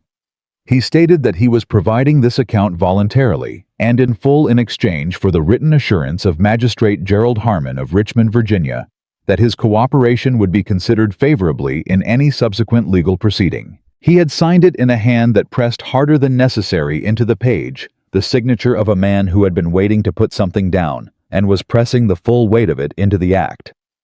Eleanor set the document down. She sat with her hands flat on the desk, and she breathed. Nathaniel said, "It's enough." "It's enough," she agreed. Her voice was steady. She was proud of that. "The magistrate's file on your father's commercial fraud is ready to be submitted," Nathaniel said. "I can send the paperwork to the Richmond court tomorrow morning. It will be formally registered before the end of the week." "Once it's registered," Eleanor said, "it becomes public record." "Yes, within 10 days. Clara's engagement celebration is in 11 days, she said. "Yes." She looked up at him. "We need to be in Boston before news of the proceeding reaches my father through other channels. If he hears about the court filing before we arrive, he'll have time to prepare." "We could leave Sunday," Nathaniel said. "It's a 4-day ride to Boston. That puts us there by Wednesday. The celebration is Friday evening." 2 days to arrange what we need in Boston before the event, she said. "Is that enough?" "It depends on what we need," he said. Eleanor reached into the document box, the one he had unlocked for her 2 weeks ago, with the small weighted key, and she removed the piece of paper she had been working on in private for the past 10 days. She had not shown it to him yet. She had wanted it to be complete before she did. She slid it across the desk. He sat down and read it. It was a letter, addressed to the office of Magistrate Harmon, formally requesting a review of the terms of the Whitmore Family Trust, specifically the moral compromise provision, under which Eleanor's controlling interest had been voided on the grounds that the triggering event had been fabricated through conspiracy, bribery, and deliberate false witness. Attached to the letter was a structured legal argument. She was not a lawyer. She had never studied law. But she had spent 10 days reading every legal reference on Nathaniel's shelves that pertained to trust provisions, inheritance law, and the conditions under which a legal determination could be challenged on grounds of fraud. She had written it in the clear, methodical language of the accounting documents she'd been producing for weeks. Not the language of emotion, but the language of provable fact. Nathaniel read all of it. He set it down. "This is sound," he said. There was something in his voice she had not heard before, a quality she could not quite name, something between recognition and something warmer. "I know it's not a formal legal brief," she said. "I know it would need to be reviewed by an actual attorney." "I know an attorney in Boston," he said. "A good one. I've used him twice in commercial disputes." He looked at her. "If I send him this today by express courier, he could have it reviewed and returned with notes by the time we arrive." Eleanor felt the hope shape tighten again. Not expanding carelessly this time, held deliberately in both hands, like something worth protecting. "Send it," she said. He picked up the pen. They left on Sunday morning. Mrs. Pratt had packed provisions for the road without being asked. She handed the basket to Eleanor at the front door, with the particular Mrs. Pratt formality that was her version of warmth. "Come back in one piece," she said. It was addressed to Eleanor, not Nathaniel. Eleanor took the basket. "I intend to," she said. Mrs. Pratt looked at her for a moment, the frank, assessing look she had given Eleanor on that first morning in the kitchen. Then she nodded once the way she nodded when she had decided something satisfied her. Abby was on the porch. She had brought out the ledger Eleanor had been working on, 3 weeks of careful accounts, balanced and annotated, and she held it out without ceremony. "In case you need it," she said. Eleanor looked at her. 17 years old, standing barefoot on the morning porch of a Virginia farmhouse holding a financial ledger, like it was self-evidently important. "Thank you, Abby," she said. Abby nodded. She looked at Eleanor the way she had looked at her on that first week when she'd asked if Eleanor was planning to stay, the direct, practical look of a girl who measured people by what they did rather than what they said. "Come back," Abby said. "Ma'am." Eleanor got into the carriage. "Yeah." The 4-day ride to Boston was different from the 4-day ride away from it. Not because the road was different or the carriage was different, because they were different. She and Nathaniel, in the ways that two people become different when they have spent 2 months working toward something together. On the first day, they went through the plan. Every piece of it, who they would see in what order, what documents would be needed at each step. Nathaniel had a methodical quality to planning that matched her own, and they moved through it cleanly, each filling gaps the other left, neither repeating what the other had already confirmed. On the second day, they were quiet. Not the careful quiet of two strangers, the easy quiet of two people who had become comfortable with each other's silence. She read. He looked out the window. Occasionally one of them said something, and the other responded, and then the quiet resumed, unforced. On the third night, they stopped at an inn in Connecticut. Nathaniel arranged 2 separate rooms without discussion.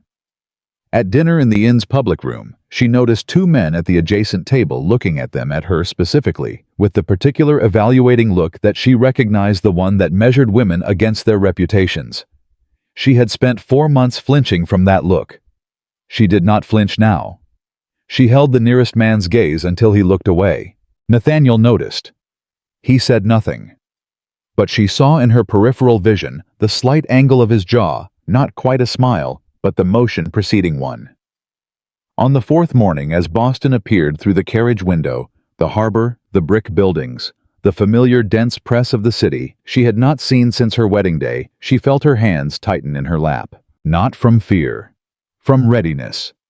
From the compressed forward-leaning energy of someone who has spent 2 months preparing for exactly this moment. Nathaniel said without looking away from his own window. "How are you?"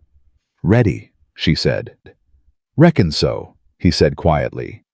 It was the first time he'd used that particular word, and it landed with a warmth she hadn't expected, small and natural, like something he hadn't meant to show. She looked at him. I was still watching the city approach through the window. His profile was the same as it had been in this same carriage 4 months ago, strong-weathered, contained. But something in it was different now, in the way that a place looks different when you know it well versus when you're seeing it for the first time. She thought about what Mrs. Pratt had said. There's a difference between a man who's functioning and a man who's alive. She turned back to the window. Boston met them without ceremony. The attorney's name was Caldwell. He was waiting at his office on Court Street, as arranged, a lean, precise man of perhaps 50, with the unhurried manner of someone who had won difficult cases by being the least agitated person in the room. He had received Eleanor's brief by express courier. He had reviewed it. He had added 16 pages of notes. "Miss Whitmore," he said when Nathaniel introduced her. Then he corrected himself immediately. "Mrs. Ashford." "Miss Whitmore is fine," Eleanor said. She had decided this on the carriage ride. It was her name, her grandmother's name, her mother's name before it, and she had not surrendered it. It is the name attached to the trust. It is the name that matters legally in this proceeding. Caldwell looked at her for a moment, then at Nathaniel. "She knows what she's talking about," Nathaniel said mildly. "Yes," Caldwell said. "I gathered that from the brief." He set his notes on the desk between them. "Sit down. We have a great deal to go through." They went through it for 3 hours. Caldwell was direct and thorough. He confirmed that Eleanor's legal argument was sound in its foundations, that a trust provision triggered by a manufactured event could be challenged on grounds of fraud, provided the fabrication could be demonstrated through independent evidence. Fenwick's statement, he said, was significant, but not alone sufficient for a formal legal reversal. It required corroboration. "What kind of corroboration?" Eleanor asked. "Documentary," Caldwell said. "The payment record, ideally. The transfer of $300 from a Whitmore-connected account to Fenwick or his intermediary." Eleanor looked at Nathaniel. Nathaniel said, "The commercial fraud proceeding against Charles Whitmore, the one filed in Richmond this week, requires full disclosure of his business accounts, every transaction over the past 3 years." Caldwell went very still. "The payment to Fenwick," Eleanor said, "would appear in those accounts." Caldwell looked between. The unhurried manner was still there, but his eyes had sharpened. "You've already filed," he said. "Registered Thursday," Nathaniel said. "Public record by Monday."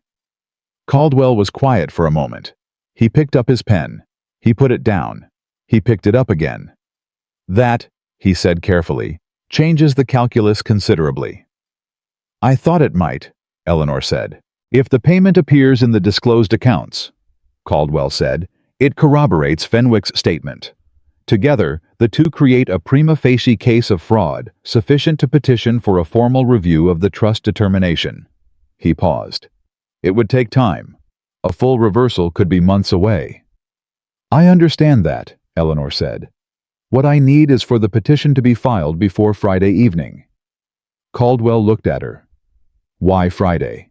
Because my sister's engagement celebration is Friday evening, Eleanor said, and I intend to attend. The room was quiet. Caldwell turned slowly to Nathaniel. She's serious, Nathaniel said. I can see that, Caldwell said. He looked back at Eleanor with an expression that had moved from professional assessment into something closer to frank respect. If I work through tonight and tomorrow, I can have the petition ready to file by Thursday morning. The clerk's office opens at 8. It will be on the public docket by noon. And it will be known, Eleanor said, by people who pay attention to such things. In Boston, Caldwell said, with the dry precision of a man who knew his city. A Whitmore trust challenge on the public docket. It will be known by supper. Eleanor sat back. For the first time in weeks, months, she felt the full weight of what she had built settle into place around her. Not perfectly, not finally, not without the significant uncertainty of what Friday evening would bring, but solid, real, built on evidence and documented fact, not on whispers or someone else's version of who she was. Then file it Thursday morning, she said. We'll handle the rest. Wednesday evening, Eleanor sent a note to her mother. Not a long note. 4 lines in her own handwriting, delivered by a boy from the inn. I am in Boston. I will attend Clara's celebration on Friday. I would very much like to see you before then if you are willing. I will be at the inn on Tremont Street until Friday afternoon. E. She did not know if her mother would come. She half expected that she wouldn't, that the weight of the household of her father's expectations, of the long habit of choosing endurance over courage, would keep her away. She wrote the note anyway, because not writing it would have been its own kind of surrender, and she had given up enough things already. At 10 o'clock Thursday morning, 1 hour after the trust petition had been filed at the clerk's office, there was a knock at the door of her room at the inn. Her mother was in this hallway. Margaret Whitmore had aged in 5 months. She looked it not dramatically, not in the way of sudden illness, but in the way of sustained, unrelenting pressure. Her face had settled into new lines. Her eyes had the quality of someone who had been watching for danger in every direction for so long that they had forgotten what it felt like not to. Eleanor opened the door wider. Her mother came in. She stood in the center of the room and looked at Eleanor in the complete, careful way that she had not looked at her since before the Hargrove party, directly, as if she had permission now to see what she had been averting her eyes from. "You look well," her mother said. The words were formal, but the voice behind them was not. "I am well," Eleanor said. "Sit down, mother." Her mother sat. Eleanor sat across from her. Between them on the small table beside the window was the glass of water Eleanor had poured when she heard the knock, because her hands needed something to do. "You know about the petition," Eleanor said. "Your father told me this morning," her mother said. Her voice was very controlled. He is very angry." "I imagine he is," Eleanor said. "He says you've misunderstood the legal situation, that the trust provision was a legitimate—" "Mother," Eleanor said quietly. "Stop." Her mother stopped. "I know what happened," Eleanor said.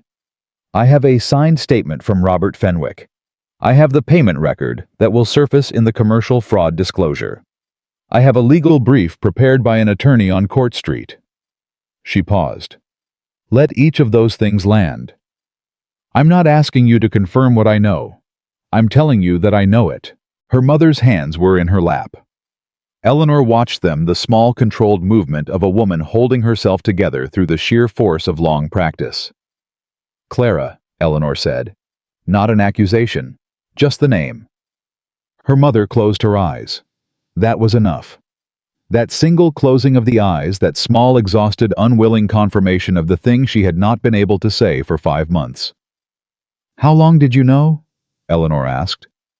A very long silence. "I didn't know before," her mother said. Her voice had lost its formal quality.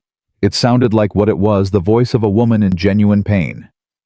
"I suspected after, when the timing was too perfect, and your father didn't look the way a father looks when his daughter has been ruined." He looked relieved. She stopped. "I couldn't prove anything. I couldn't—" She stopped again. "You couldn't act on suspicion," Eleanor said. "I couldn't act on anything," her mother said. "I have no independent resources, no standing outside this household. You know what a wife's position." "I know," Eleanor said. And she did. She understood it in the way she understood everything that trapped women in small spaces, not with contempt, but with the particular grief of recognizing a cage she had also once occupied. "I'm not asking you to have done something you couldn't do. I'm asking you what you'll do now." Her mother looked at her. "What I'll do now," she repeated. As if the concept of doing something of action forward, not endurance, was a language she had to translate before she could understand it. "Friday evening," Eleanor said.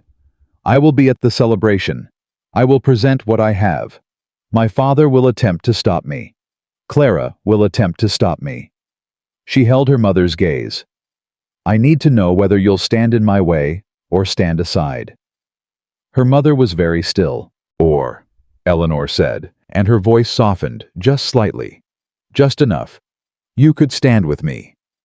The silence was the longest of the morning. Her mother looked at the window. She looked at her own hands.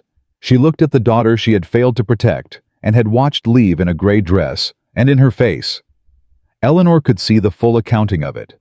Everything her mother understood herself to have done and not done and been unable to do, moving through her like weather. "I will not stand in your way," her mother said finally. Eleanor held her gaze. And another long pause. "I have letters," her mother said quietly. "From before, between your father and the Hargrove family's attorney. From March before the party. I didn't understand them at the time. I kept them because—" She stopped. "I don't know why I kept them. Perhaps I knew that someday I would need to account for myself." Eleanor did not move. "They discuss a proposed arrangement," her mother said. "They discuss timing. They discuss witnesses." She pressed her lips together. "They use your name." Eleanor said, "Where are they?" "At the house," her mother said. "In the book room, behind the second set of Blackstone's commentaries on the east shelf. I put them there in May." Eleanor stood up. "I need them tonight." Her mother looked up at her.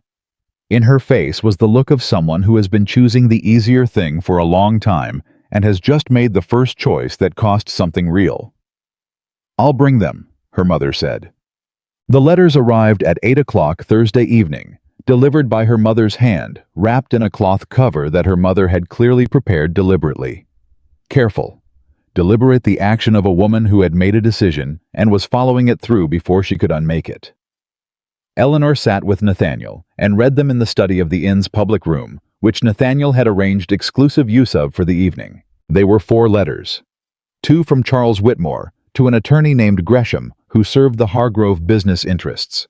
2 from Gresham, back to Charles. They were written in the carefully indirect language of men who knew that letters could be read by wrong eyes, but the meaning was unmistakable to anyone who knew what had happened. The word arrangement appeared 7 times. The phrase "the elder daughter's situation" appeared 4 times. One letter discussed in terms that were almost delicate in their indirection. The question of reliable witnesses to an unfortunate discovery. One letter, the last dated March 28th, contained a single sentence that was not indirect at all. "The younger Miss Whitmore has confirmed the evening's particulars and is prepared for her role in the proceedings." Eleanor read that sentence 3 times. She set the letter down on the table. "Clara confirmed it in writing," she said. Her voice was very quiet. "To her father, in a letter kept by a third-party attorney." Nathaniel looked at the letter. His jaw was set in the particular way of controlled fury. "Gresham," he said. "The attorney. He'll have copies." "Attorneys keep copies of everything," Eleanor said. "It's their survival mechanism." She looked at Nathaniel. "Do you know him?" "I know of him," Nathaniel said. "He operates in commercial circles. I've seen his name on Hargrove-connected documents. If these letters exist, Eleanor said, and Gresham has copies, and the commercial fraud disclosure requires full accounting of arrangements connected to my father's business, then the letters become part of the evidentiary record, Nathaniel said. Which means they're no longer just evidence I have, Eleanor said. They're evidence the court has. Yes. She looked at him. Tomorrow night changes everything. It already has, he said quietly. She looked at the letters spread on the table between them, her father's handwriting careful and commanding. Gresham's replies measured and precise, and in the last one that single unguarded sentence that had undone an architecture of deception built to last a lifetime. The younger Miss Whitmore has confirmed the evening's particulars. Clara had put it in writing. Clara, who had arranged every other piece so carefully, had confirmed her role in a letter to their father, as if the arrangement were a business contract to be documented. Maybe Eleanor thought she had believed it was. Maybe to Clara, the destruction of her sister had been simply another transaction worth documenting like any other. The thought did not make her cry. She was past crying for her sister. She had grieved that relationship in the long months in her locked room, and the grief had done its work, and what remained was something clear and hard, and entirely without sentiment. "What time is the celebration?" Nathaniel asked. 7 o'clock, she said. "We should be there at 7:30, he said, after the guests have assembled, before the formal dinner begins. "My father will have me removed," she said. "He can try," Nathaniel said. "But a man under active commercial fraud investigation in front of every prominent family in Boston, attempting to physically remove his daughter from a social gathering, makes a particular impression." "You're thinking about optics," she said. "I'm always thinking about optics," he said. "It's how business works. And what happens tomorrow night is business among other things." She looked at him. "It's justice." "Yes," he said. "That too." He paused. "The two aren't mutually exclusive." She gathered the letters from the table and held them in her hands. 4 pieces of paper. The weight of 5 months in her palms, lighter than she would have imagined and heavier than she could explain. "Caldwell should have these tonight," she said. "I'll take them," Nathaniel said. He stood. "Stay here. Lock the door. Get some sleep if you can." She looked up at him. He was standing closer than his usual careful distance, not by much, but enough to notice. He looked in that moment like a man who had something else to say and was deciding whether to say it. She waited. He said, "You've done this, all of it. The ledgers, the argument, the petition. You built this case." He said it simply, without decoration, the way he said every true thing. "I want to make sure you know that." Eleanor looked at him. Something in her chest had been locked down for a long time. Not just the managed blankness of survival, but a deeper and older closing off. The kind that happens when you learn that being seen too clearly by people who are supposed to love you is dangerous. That letting someone understand how your mind worked, how capable you were, was an invitation for that capability to be taken from you. She had kept herself locked because the locks had been protective. But Nathaniel Ashford had spent 2 months looking at her directly, steadily, without flinching, and without using what he saw, and she felt standing in that room with the letters in her hands and the morning approaching that the lock was no longer fully operative. "Thank you," she said, quietly. "The real kind, not the managed kind."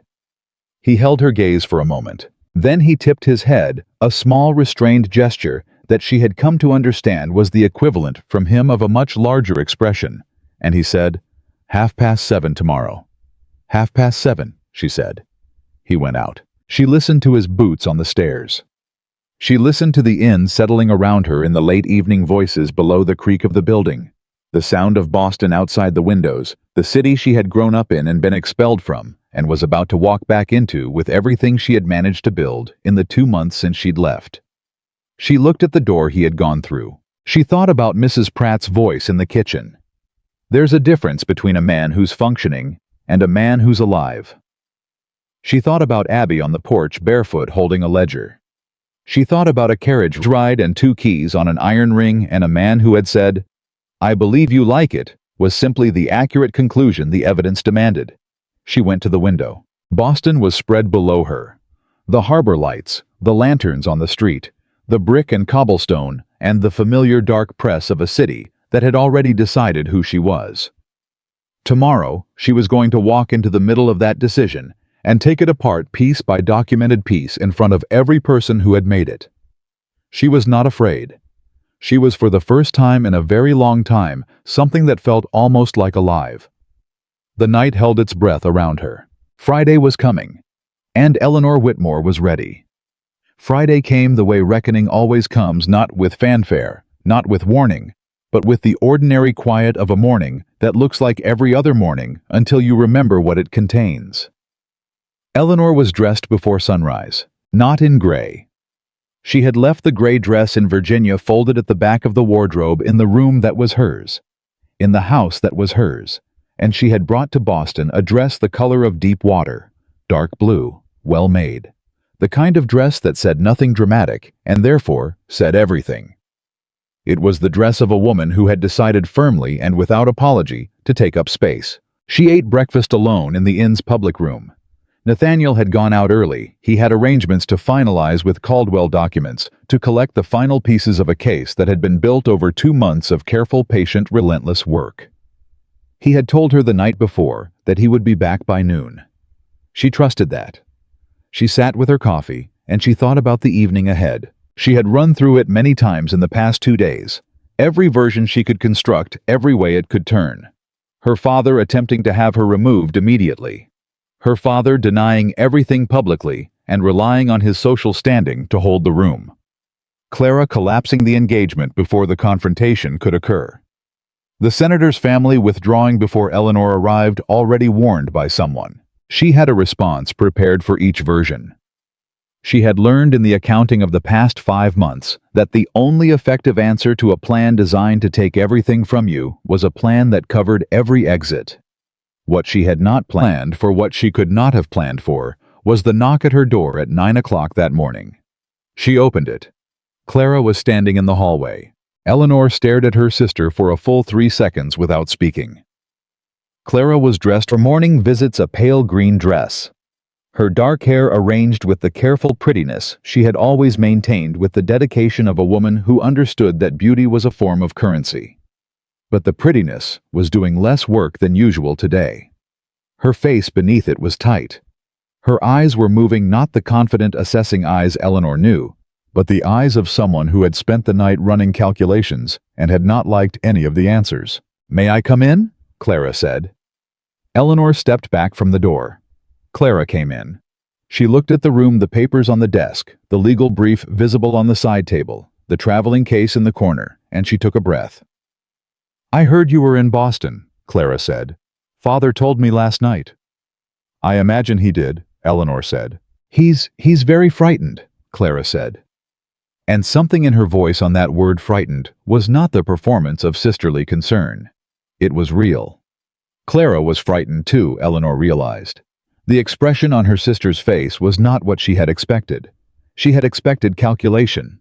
She had expected, if Clara was frightened, that she would bring that fear dressed as something else, as sorrow, as reason, as appeal. Instead, Clara looked simply and genuinely afraid. The way a 21-year-old looks who has realized that a plan she constructed as a clever solution has become a structure collapsing under her. "I know about the petition," Clara said. "I know about the commercial proceeding in Richmond. I know you have—" She stopped. "I know you have Fenwick's statement." Eleanor said nothing. "He signed it," Clara said. "Half statement, half confirmation." "He did," Eleanor said. Clara looked at the window. Her jaw worked briefly, the small, barely contained movement of someone managing strong feeling without much room left to manage it. "Eleanor," she said. And then she stopped, as if she had come with something to say and had found, standing in the room with her sister, that the words she'd prepared had become inadequate. "What did you come here to ask me?" Eleanor said quietly. Clara looked back at her. And in that moment, in the unguarded fraction of a second before Clara assembled herself, Eleanor saw it. Not remorse exactly. Not the clean, burning regret of a person who understood they had done something wrong and could not take it back. but something adjacent to it. The particular anguish of a person who had made a choice that felt simple and justified at the time, and had since discovered that it was neither. "I came to ask you not to do this tonight," Clara said. "At the celebration." "Why?" Eleanor said. "Because it will destroy everything," Clara said. The control was cracking at the edges now. Richard's family, his father's position, if this becomes public in that room tonight, in front of all of those people, the engagement ends. Everything ends. I lose. "You lose what you built on my ruins," Eleanor said. The words were not delivered with heat. With heat, they would have been easier to deflect. Clara could have responded to anger, to accusation, with wounded innocence. But Eleanor said it the way she had learned to say difficult things clearly, quietly, with the specific weight of documented fact. Clara was silent. "You arranged for a man to be in a room with me," Eleanor said, "while I was incapacitated by something put in my wine. You coordinated with our father to have witnesses present. You confirmed your role in a letter to an attorney." A pause. "You were 20 years old. You planned it like a business arrangement, and you executed it with the precision of someone twice your age." Clara's face had gone very still. "Do you know what I did for the 4 months after?" Eleanor said. "I sat in a locked room on the 3rd floor. I wasn't allowed out. Father was afraid I would tell the wrong person the truth. I spent 4 months in one room working through what had happened, going back over every detail, trying to understand how the people who were supposed to love me had decided that what they needed was worth more than what they owed me." Clara's eyes were very bright. Not tears, not yet. The pressure just before. "I'm not going to tell you that you can fix it," Eleanor said. "I don't know if you can. That's not something I control. What I can tell you is that I'm going to that celebration tonight, and I'm going to present what I have, and the people in that room are going to hear the truth. Not my truth, the documented, evidenced, signed and witnessed truth." She paused. "That is happening. The only question you have between now and 7 o'clock is what you do with it." Clara stood very still. "You could tell Richard yourself," Eleanor said, "before tonight, before he hears it in a room full of people who will watch his face when he finds out." She let that sit for a moment. "That choice is still yours." Clara looked at her. In her face was something Eleanor had never seen from her sister, not in childhood, not in any of the years they had shared a house. It was the look of a person seeing themselves clearly for the first time, and not finding the view comfortable. "You're not going to forgive me," Clara said. It wasn't a question. "Not today," Eleanor said. "Maybe not for a long time. Maybe not in the way you want." She looked at her sister, really looked at her, the same way she had looked at the letters and the ledgers and every other thing she had examined carefully in the past 2 months. "But I'm also not going to spend the rest of my life being defined by what you did to me. That's not forgiveness. That's just choosing not to let you be the end of my story." Clara's breath came out in something that was almost a sound, but wasn't quite. She turned. She walked to the door. She stopped with her hand on the frame. She did not turn around. "I'm going to tell Richard," she said. Eleanor said nothing. "Whatever he does with it," Clara said, "is his to decide." Her voice was very quiet. "But I'm going to tell him." She left. Eleanor stood in the center of the room and let the silence settle around her. She had not planned for Clara. She had planned for every other contingency, and had not considered that her sister might simply come to the door of her own accord, and stand there without armor, and give Eleanor something she had not expected, the possibility, however distant, of an accounting that was honest. She sat down. She picked up her coffee cup. It was cold. She drank it anyway. Nathaniel returned at noon as promised, with Caldwell beside him, and a leather document case that contained everything. The petition Fenwick's statement, the 4 letters and the corresponding account records from the commercial fraud disclosure that had been released that morning, and already, according to Caldwell, had traveled through 3 prominent counting houses and a federal shipping office. "Your father knows the documents are public," Caldwell said, sitting down at the table. "He has spent the morning attempting to have the commercial proceeding delayed on procedural grounds. The Richmond court declined." "He's moving fast," Nathaniel said. "He's frightened," Eleanor said. She thought of Clara in the doorway. "He's very frightened." He knows what the account disclosure contains. It contains the Fenwick payment, Caldwell confirmed. $312 disbursed April 2nd from a Whitmore Company account to a name that cross-references with Fenwick's intermediary. The amount doesn't match Fenwick's account, exactly 300 versus 312, but the discrepancy is easily explained by the intermediary's cut. It's corroboration, Eleanor said. It's corroboration, Caldwell agreed. He opened the document case. The petition has been filed. It is on the public docket. The trust challenge is formally before the court. He looked at Eleanor directly. What happens tonight will not change the legal proceeding. The wheels are already moving. But what happens tonight will determine how quickly your father's social position collapses, and social collapse often accelerates legal outcomes considerably. Then tonight matters, Eleanor said. Tonight matters, Caldwell confirmed. Eleanor looked at Nathaniel.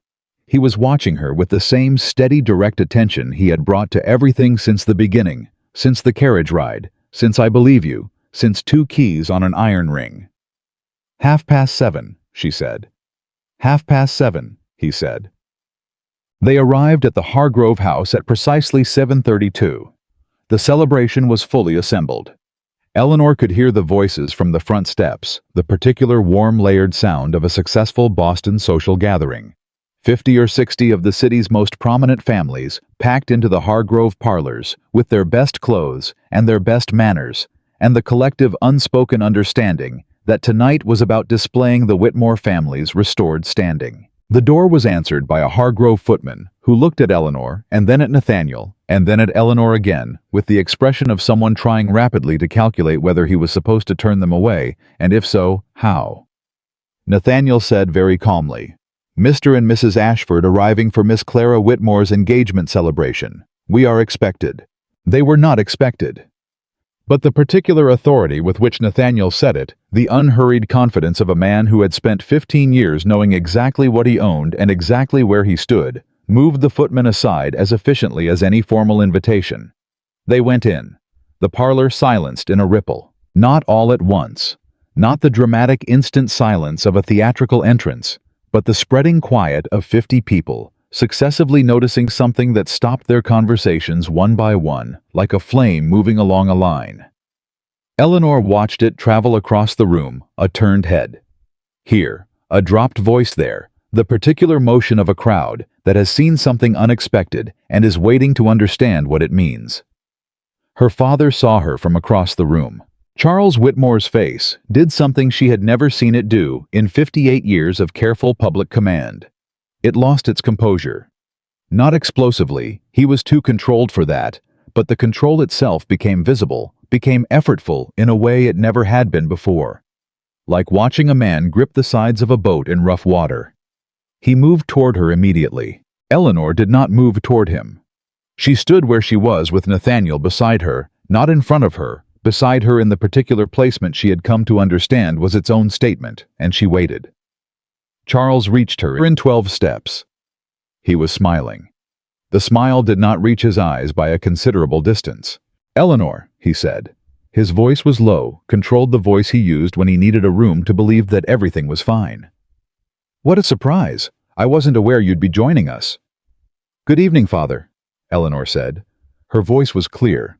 Not loud, she was not performing for the room yet, but clear enough that the people immediately around them could hear. "I thought it was important to be here." "Of course," he said. He reached for her arm, the practiced social gesture of a man guiding a woman away from a crowd, the gesture that looked like warmth and functioned like a grip. "Let's find somewhere quiet too." "I'm quite comfortable here," Eleanor said. She did not raise her voice. She did not step back. She simply did not move. His hand fell. Around them the quiet had spread further. The people nearest them were no longer pretending to have other conversations. "Eleanor," her father said. And now the warmth was gone, replaced by the low warning register she recognized from 4 months of locked rooms. "This is not the time or the place, Father," she said quietly. The commercial fraud proceeding was registered in Richmond on Thursday. The account disclosures are public record as of this morning.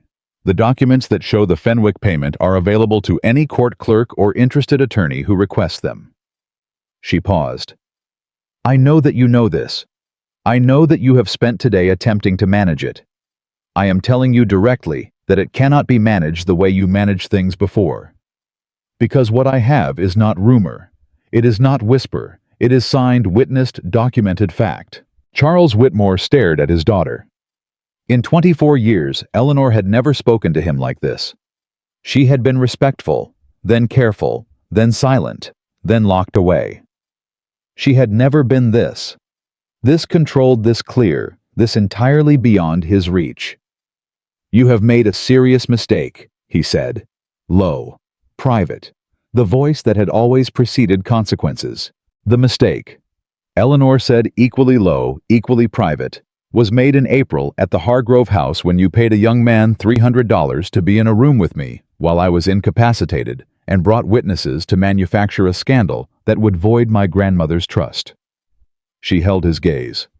That mistake is now documented, in multiple signed statements, on the public legal record, in front of every family in this room who will read the court docket on Monday morning. The silence around them was now essentially complete. Charles Whitmore looked at his daughter, and for the first time in her life, Eleanor saw him understand that he had run out of moves. It was her mother who broke the stillness. Margaret Whitmore crossed the room from the far side with a steadiness that Eleanor had never seen from her. Not the performance of steadiness, not the effortful control of a woman managing herself in public, but the actual, real, bone-deep calm of someone who had made a decision and was following it through to its end. She stopped beside Eleanor. She did not take her arm or touch her hand. She simply stood there, next to her daughter, in front of her husband, in front of 50 of Boston's most prominent families. It was perhaps the most courageous thing Eleanor had ever seen. Charles looked at his wife. Margaret said, I have provided letters to Mr. Caldwell, your attorney in residence on Court Street, Eleanor. Written correspondence between your father and the Hargrove family's attorney from March of this year prior to the party. They are now part of the evidentiary record. Eleanor turned to look at her mother. She had known about the letters her mother had told her, but she had not known her mother had delivered them directly to Caldwell.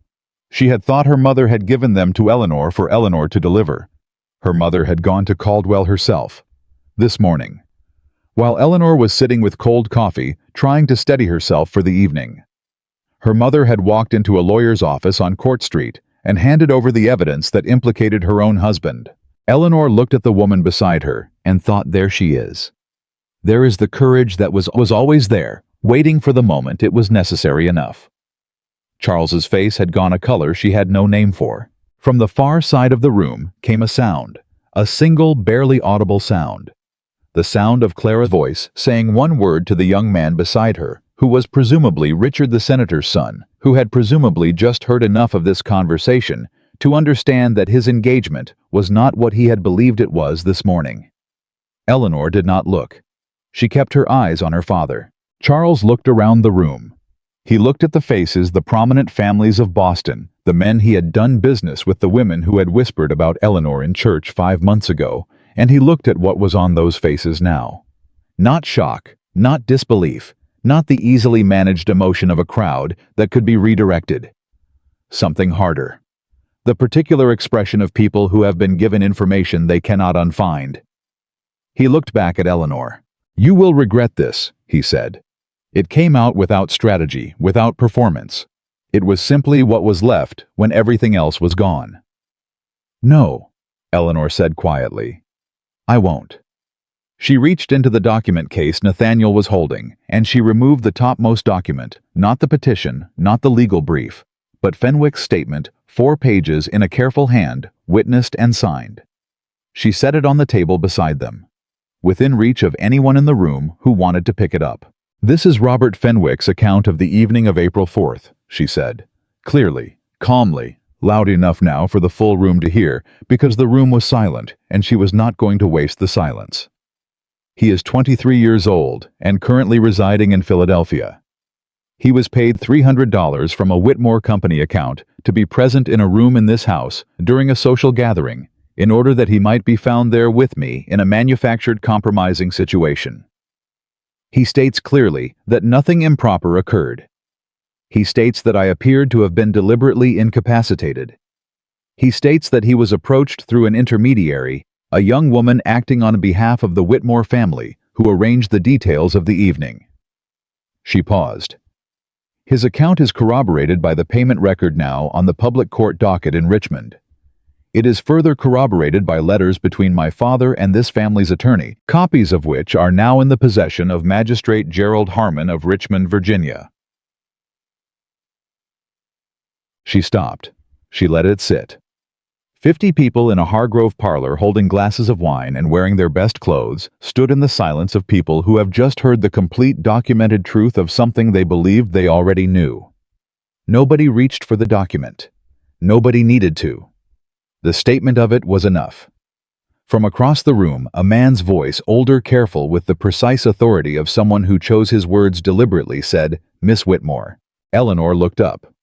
Senator Aldrich Preston was 60 years old, with the compact, self-possessed bearing of a man who had spent his career being the steadiest person in difficult rooms.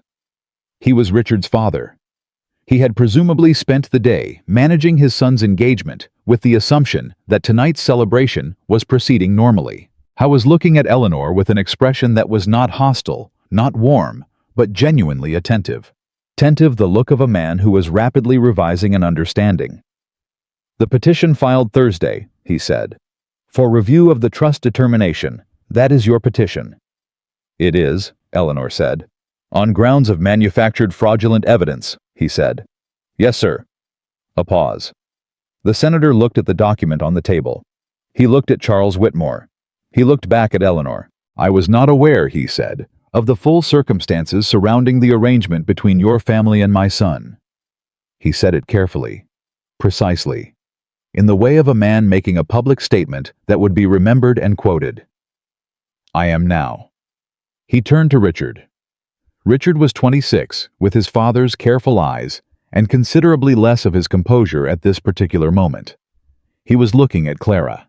Clara was not looking at Richard. She was looking at her own hands in the particular posture of someone who has already had the conversation she needed to have, who has already done the thing she said she would do, and who is now simply present for the consequences. She had told him. She had actually told him. Eleanor understood in that moment that the Clara who had walked into her room this morning was not the same Clara who had walked out of the Hargrove house in April. Something had cracked. Whether it would hold, whether the crack would deepen or close, was not something Eleanor could know tonight. But it was real. Richard Preston looked at his father. His father gave him a single small nod. Richard said, "Clara." Clara looked up. "We will speak privately," Richard said. "Tomorrow. Not tonight. Tomorrow." Which meant tonight's engagement celebration would not end in a formal announcement. Which meant, in the careful social mathematics of Boston in 1816, that the engagement was suspended. Not ended, perhaps not ended, but suspended. Placed under the particular pressure of truth that had just entered the room and was not leaving. Clara nodded once. She did not cry. Eleanor noted that. Clara Whitmore, who had designed the architecture of her sister's destruction at the age of 20, did not cry when the architecture came down around her. She sat with it dry-eyed in the full weight of consequence. Eleanor could not decide whether that was strength or simply a different kind of management. She thought perhaps she would never entirely know. Charles Whitmore left the Hargrove house at 8 o'clock. He did not speak again to Eleanor. He did not attempt another approach, another managed smile, another quiet warning. He set down his glass with precise, controlled care, the way a man sets something down when he is afraid his hands will not hold it steadily, and he walked out. Eleanor watched him go. She felt not satisfaction, not the heat of victory she might have expected. Something quieter, something that was the feeling of a door being closed on a room you had been locked in from the outside. The closing was not triumph. It was simply the end of that particular confinement. The room around her began to move again. Slowly at first, conversations resuming in the way conversations resume when something significant has been witnessed, and everyone needs time to decide what they think about it and how they will discuss it later. Mrs. Harrison, who had sat 2 pews behind Eleanor at the wedding in May, and had said in a carrying voice, "What a sad end for a once respectable family. crossed the room to Eleanor, with the specific purposeful motion of a woman who has decided something and intends to act on it before she can change her mind. She took Eleanor's hand. "My dear," she said. Nothing else, just that. But the particular way she said it, the weight of it, the acknowledgement carried everything she did not add. Eleanor said, "Thank you, Mrs. Harrison." Mrs. Harrison nodded. She moved away.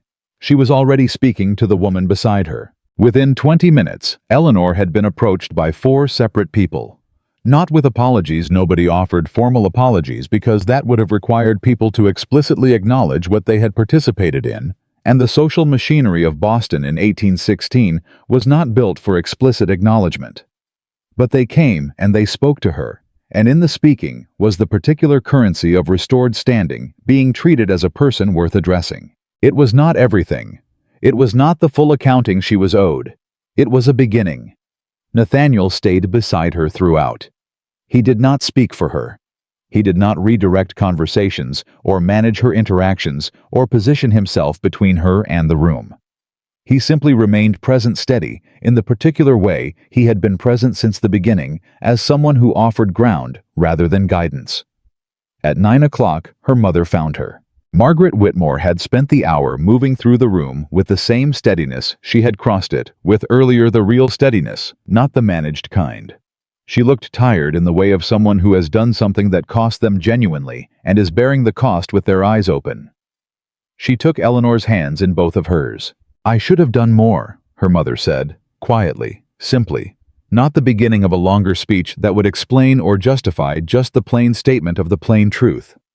"I know that." "Yes," Eleanor said. She did not elaborate. She did not soften it or frame it differently because it was true, and her mother knew it was true, and the most honest thing she could give her mother at this moment was not comfort, but acknowledgement. "You should have." Her mother held her hands and looked at her. "I'm going to my sister in Providence," her mother said. "I have arranged it. I leave Monday." Eleanor stared at her. "Your father and I." She stopped. "The house, the finances, all of it will be subject to the legal proceedings. I have spoken to Caldwell. He has agreed to represent my independent interests. Whatever your father owes, I am not party to it. I have documented what I knew and when I knew it, and I have provided everything I had to the court." She paused. "I should have gone to Providence 3 years ago, when I first began to understand the shape of the man I had married." "Why didn't you?" Eleanor asked. Her mother looked at her with the honest, exhausted look of a woman who has finally run out of room for anything but the truth. "Because I was afraid," she said. "Because I had nowhere to go that felt safe enough. Because I told myself it was not as bad as it seemed, and then it became worse, and by then I had been telling myself that for so long that I no longer trusted my own judgment." Eleanor looked at her mother. At the woman who had endured and chosen endurance over courage for so many years that the choice had become invisible, become simply the condition of her existence. She thought, "I will not do that. Whatever else happens, I will not do that." "Go to Providence," Eleanor said. "Be safe." Her mother pressed her hands once hard, and then let them go. They left the Hargrove house at 10 o'clock. Outside, the August night was warm and still, the way Boston nights are in the last weeks of summer before the cold begins to come in from the harbor. Eleanor stood on the front steps and breathed the air and felt the particular exhaustion of someone who has carried something heavy a very long distance and has just set it down. Nathaniel came to stand beside her. Neither of them spoke for a moment. Then he said, "You all right?" She considered this question with the honesty it deserved. "I don't know yet," she said. "I think I will be." "That's a fair answer," he said. She looked at the street, the lanterns, the ordinary late-night movement of a city that had not stopped for any of this, that had continued its business and its sleeping and its breathing through everything that had happened in the past 5 months, indifferent and enormous and ongoing. "Caldwell says the trust reversal could take 6 months," she said. "Possibly longer." "Yes," Nathaniel said. "And the commercial proceeding, that could be a year." "Probably," he said.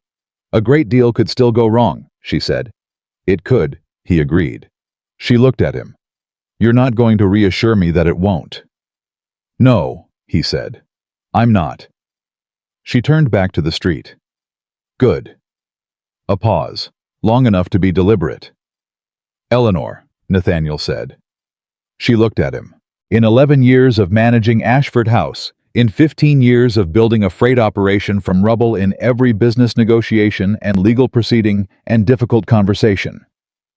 She had watched him navigate over the past 2 months. Nathaniel Ashford had been the steadiest person in every room. Not because he did not feel things. She understood now that he felt things with considerable depth, the fury at his landing master, the particular controlled grief of a man who had been defrauded of his reputation at 22 and had spent 15 years rebuilding what that cost him. He felt things. He simply did not perform them. How was not performing now? What was on his face was the real thing contained, as everything from him was contained, but entirely present. I'd like you to come back to Virginia, he said. Not because you owe me anything. Not because of the arrangement or the debt or any of the circumstances that brought you to Ashford House in the first place. He held her gaze. Because I would like you there. Because the house is different with you in it. Because you found a coordinated theft in 7 days that I had missed for 18 months. Because you argue with me when I'm wrong, and you don't argue when I'm right, and I have not encountered anyone who does both of those things in the correct proportion. A pause. Because when you are in the room, I am more awake than when you're not. She looked at him. She thought about Abby on the porch with a ledger.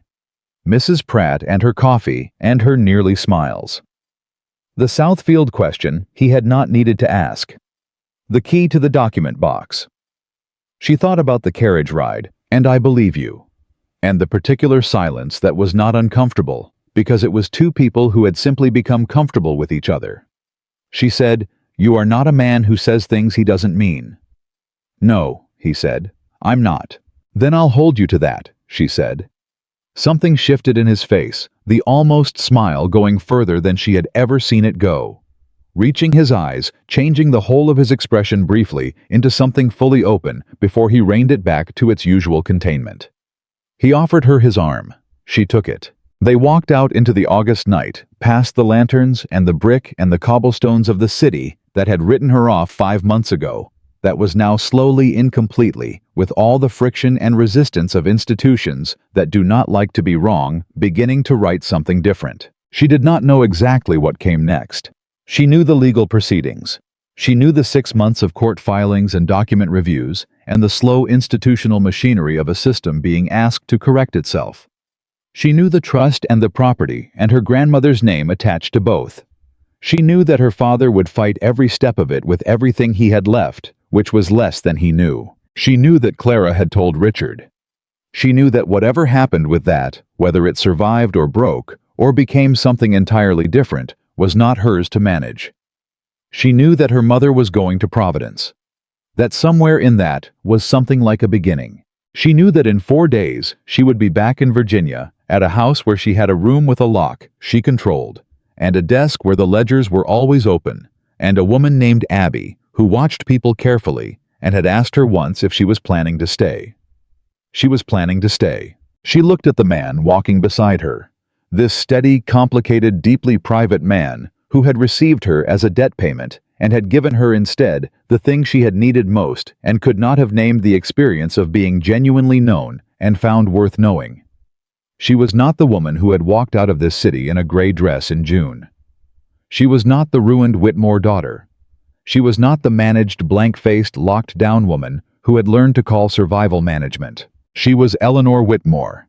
Her grandmother's trust, her mother's name, her own mind and her own judgment and her own 2 hands, which were not soft like a wealthy merchant's daughter's, and which bore the small marks of work and of struggle and of having built something real in a place where no one had expected her to build anything at all. She had walked into that room tonight, and she had told the truth in front of everyone who had chosen to believe the lie, and the truth had held. That was hers. That would always be hers. Whatever the courts decided, whatever the proceedings determined, whatever the slow public reckoning of Boston society produced over the months to come, the moment of it was hers, sealed, real, unrevocable. Nathaniel said quietly as they walked, Thomas is going to have opinions about how long we've been gone. About the horses. She almost laughed. It came out as something softer, a sound she hadn't made in 5 months, genuine and unmanaged, escaping before she could contain it. He always has opinions about the horses, she said. He always will, Nathaniel said. Good, Eleanor said. I like a man who knows what he cares about. She felt him look at her. She did not look back. She looked at the road ahead, the long, open road that would take them south back to Virginia, back to the house with the oak-lined drive and the kitchen garden, and the study full of ledgers, and the locked room that was hers. She kept walking. She did not look back at the city behind her. Eleanor Whitmore had spent 5 months being the woman that Boston had decided she was. She was done with that now. She had places to be, and she walked forward into the life that had always been hers to claim, with her head up and her hands steady, and the full, irreducible weight of who she actually was, carried lightly, finally, in every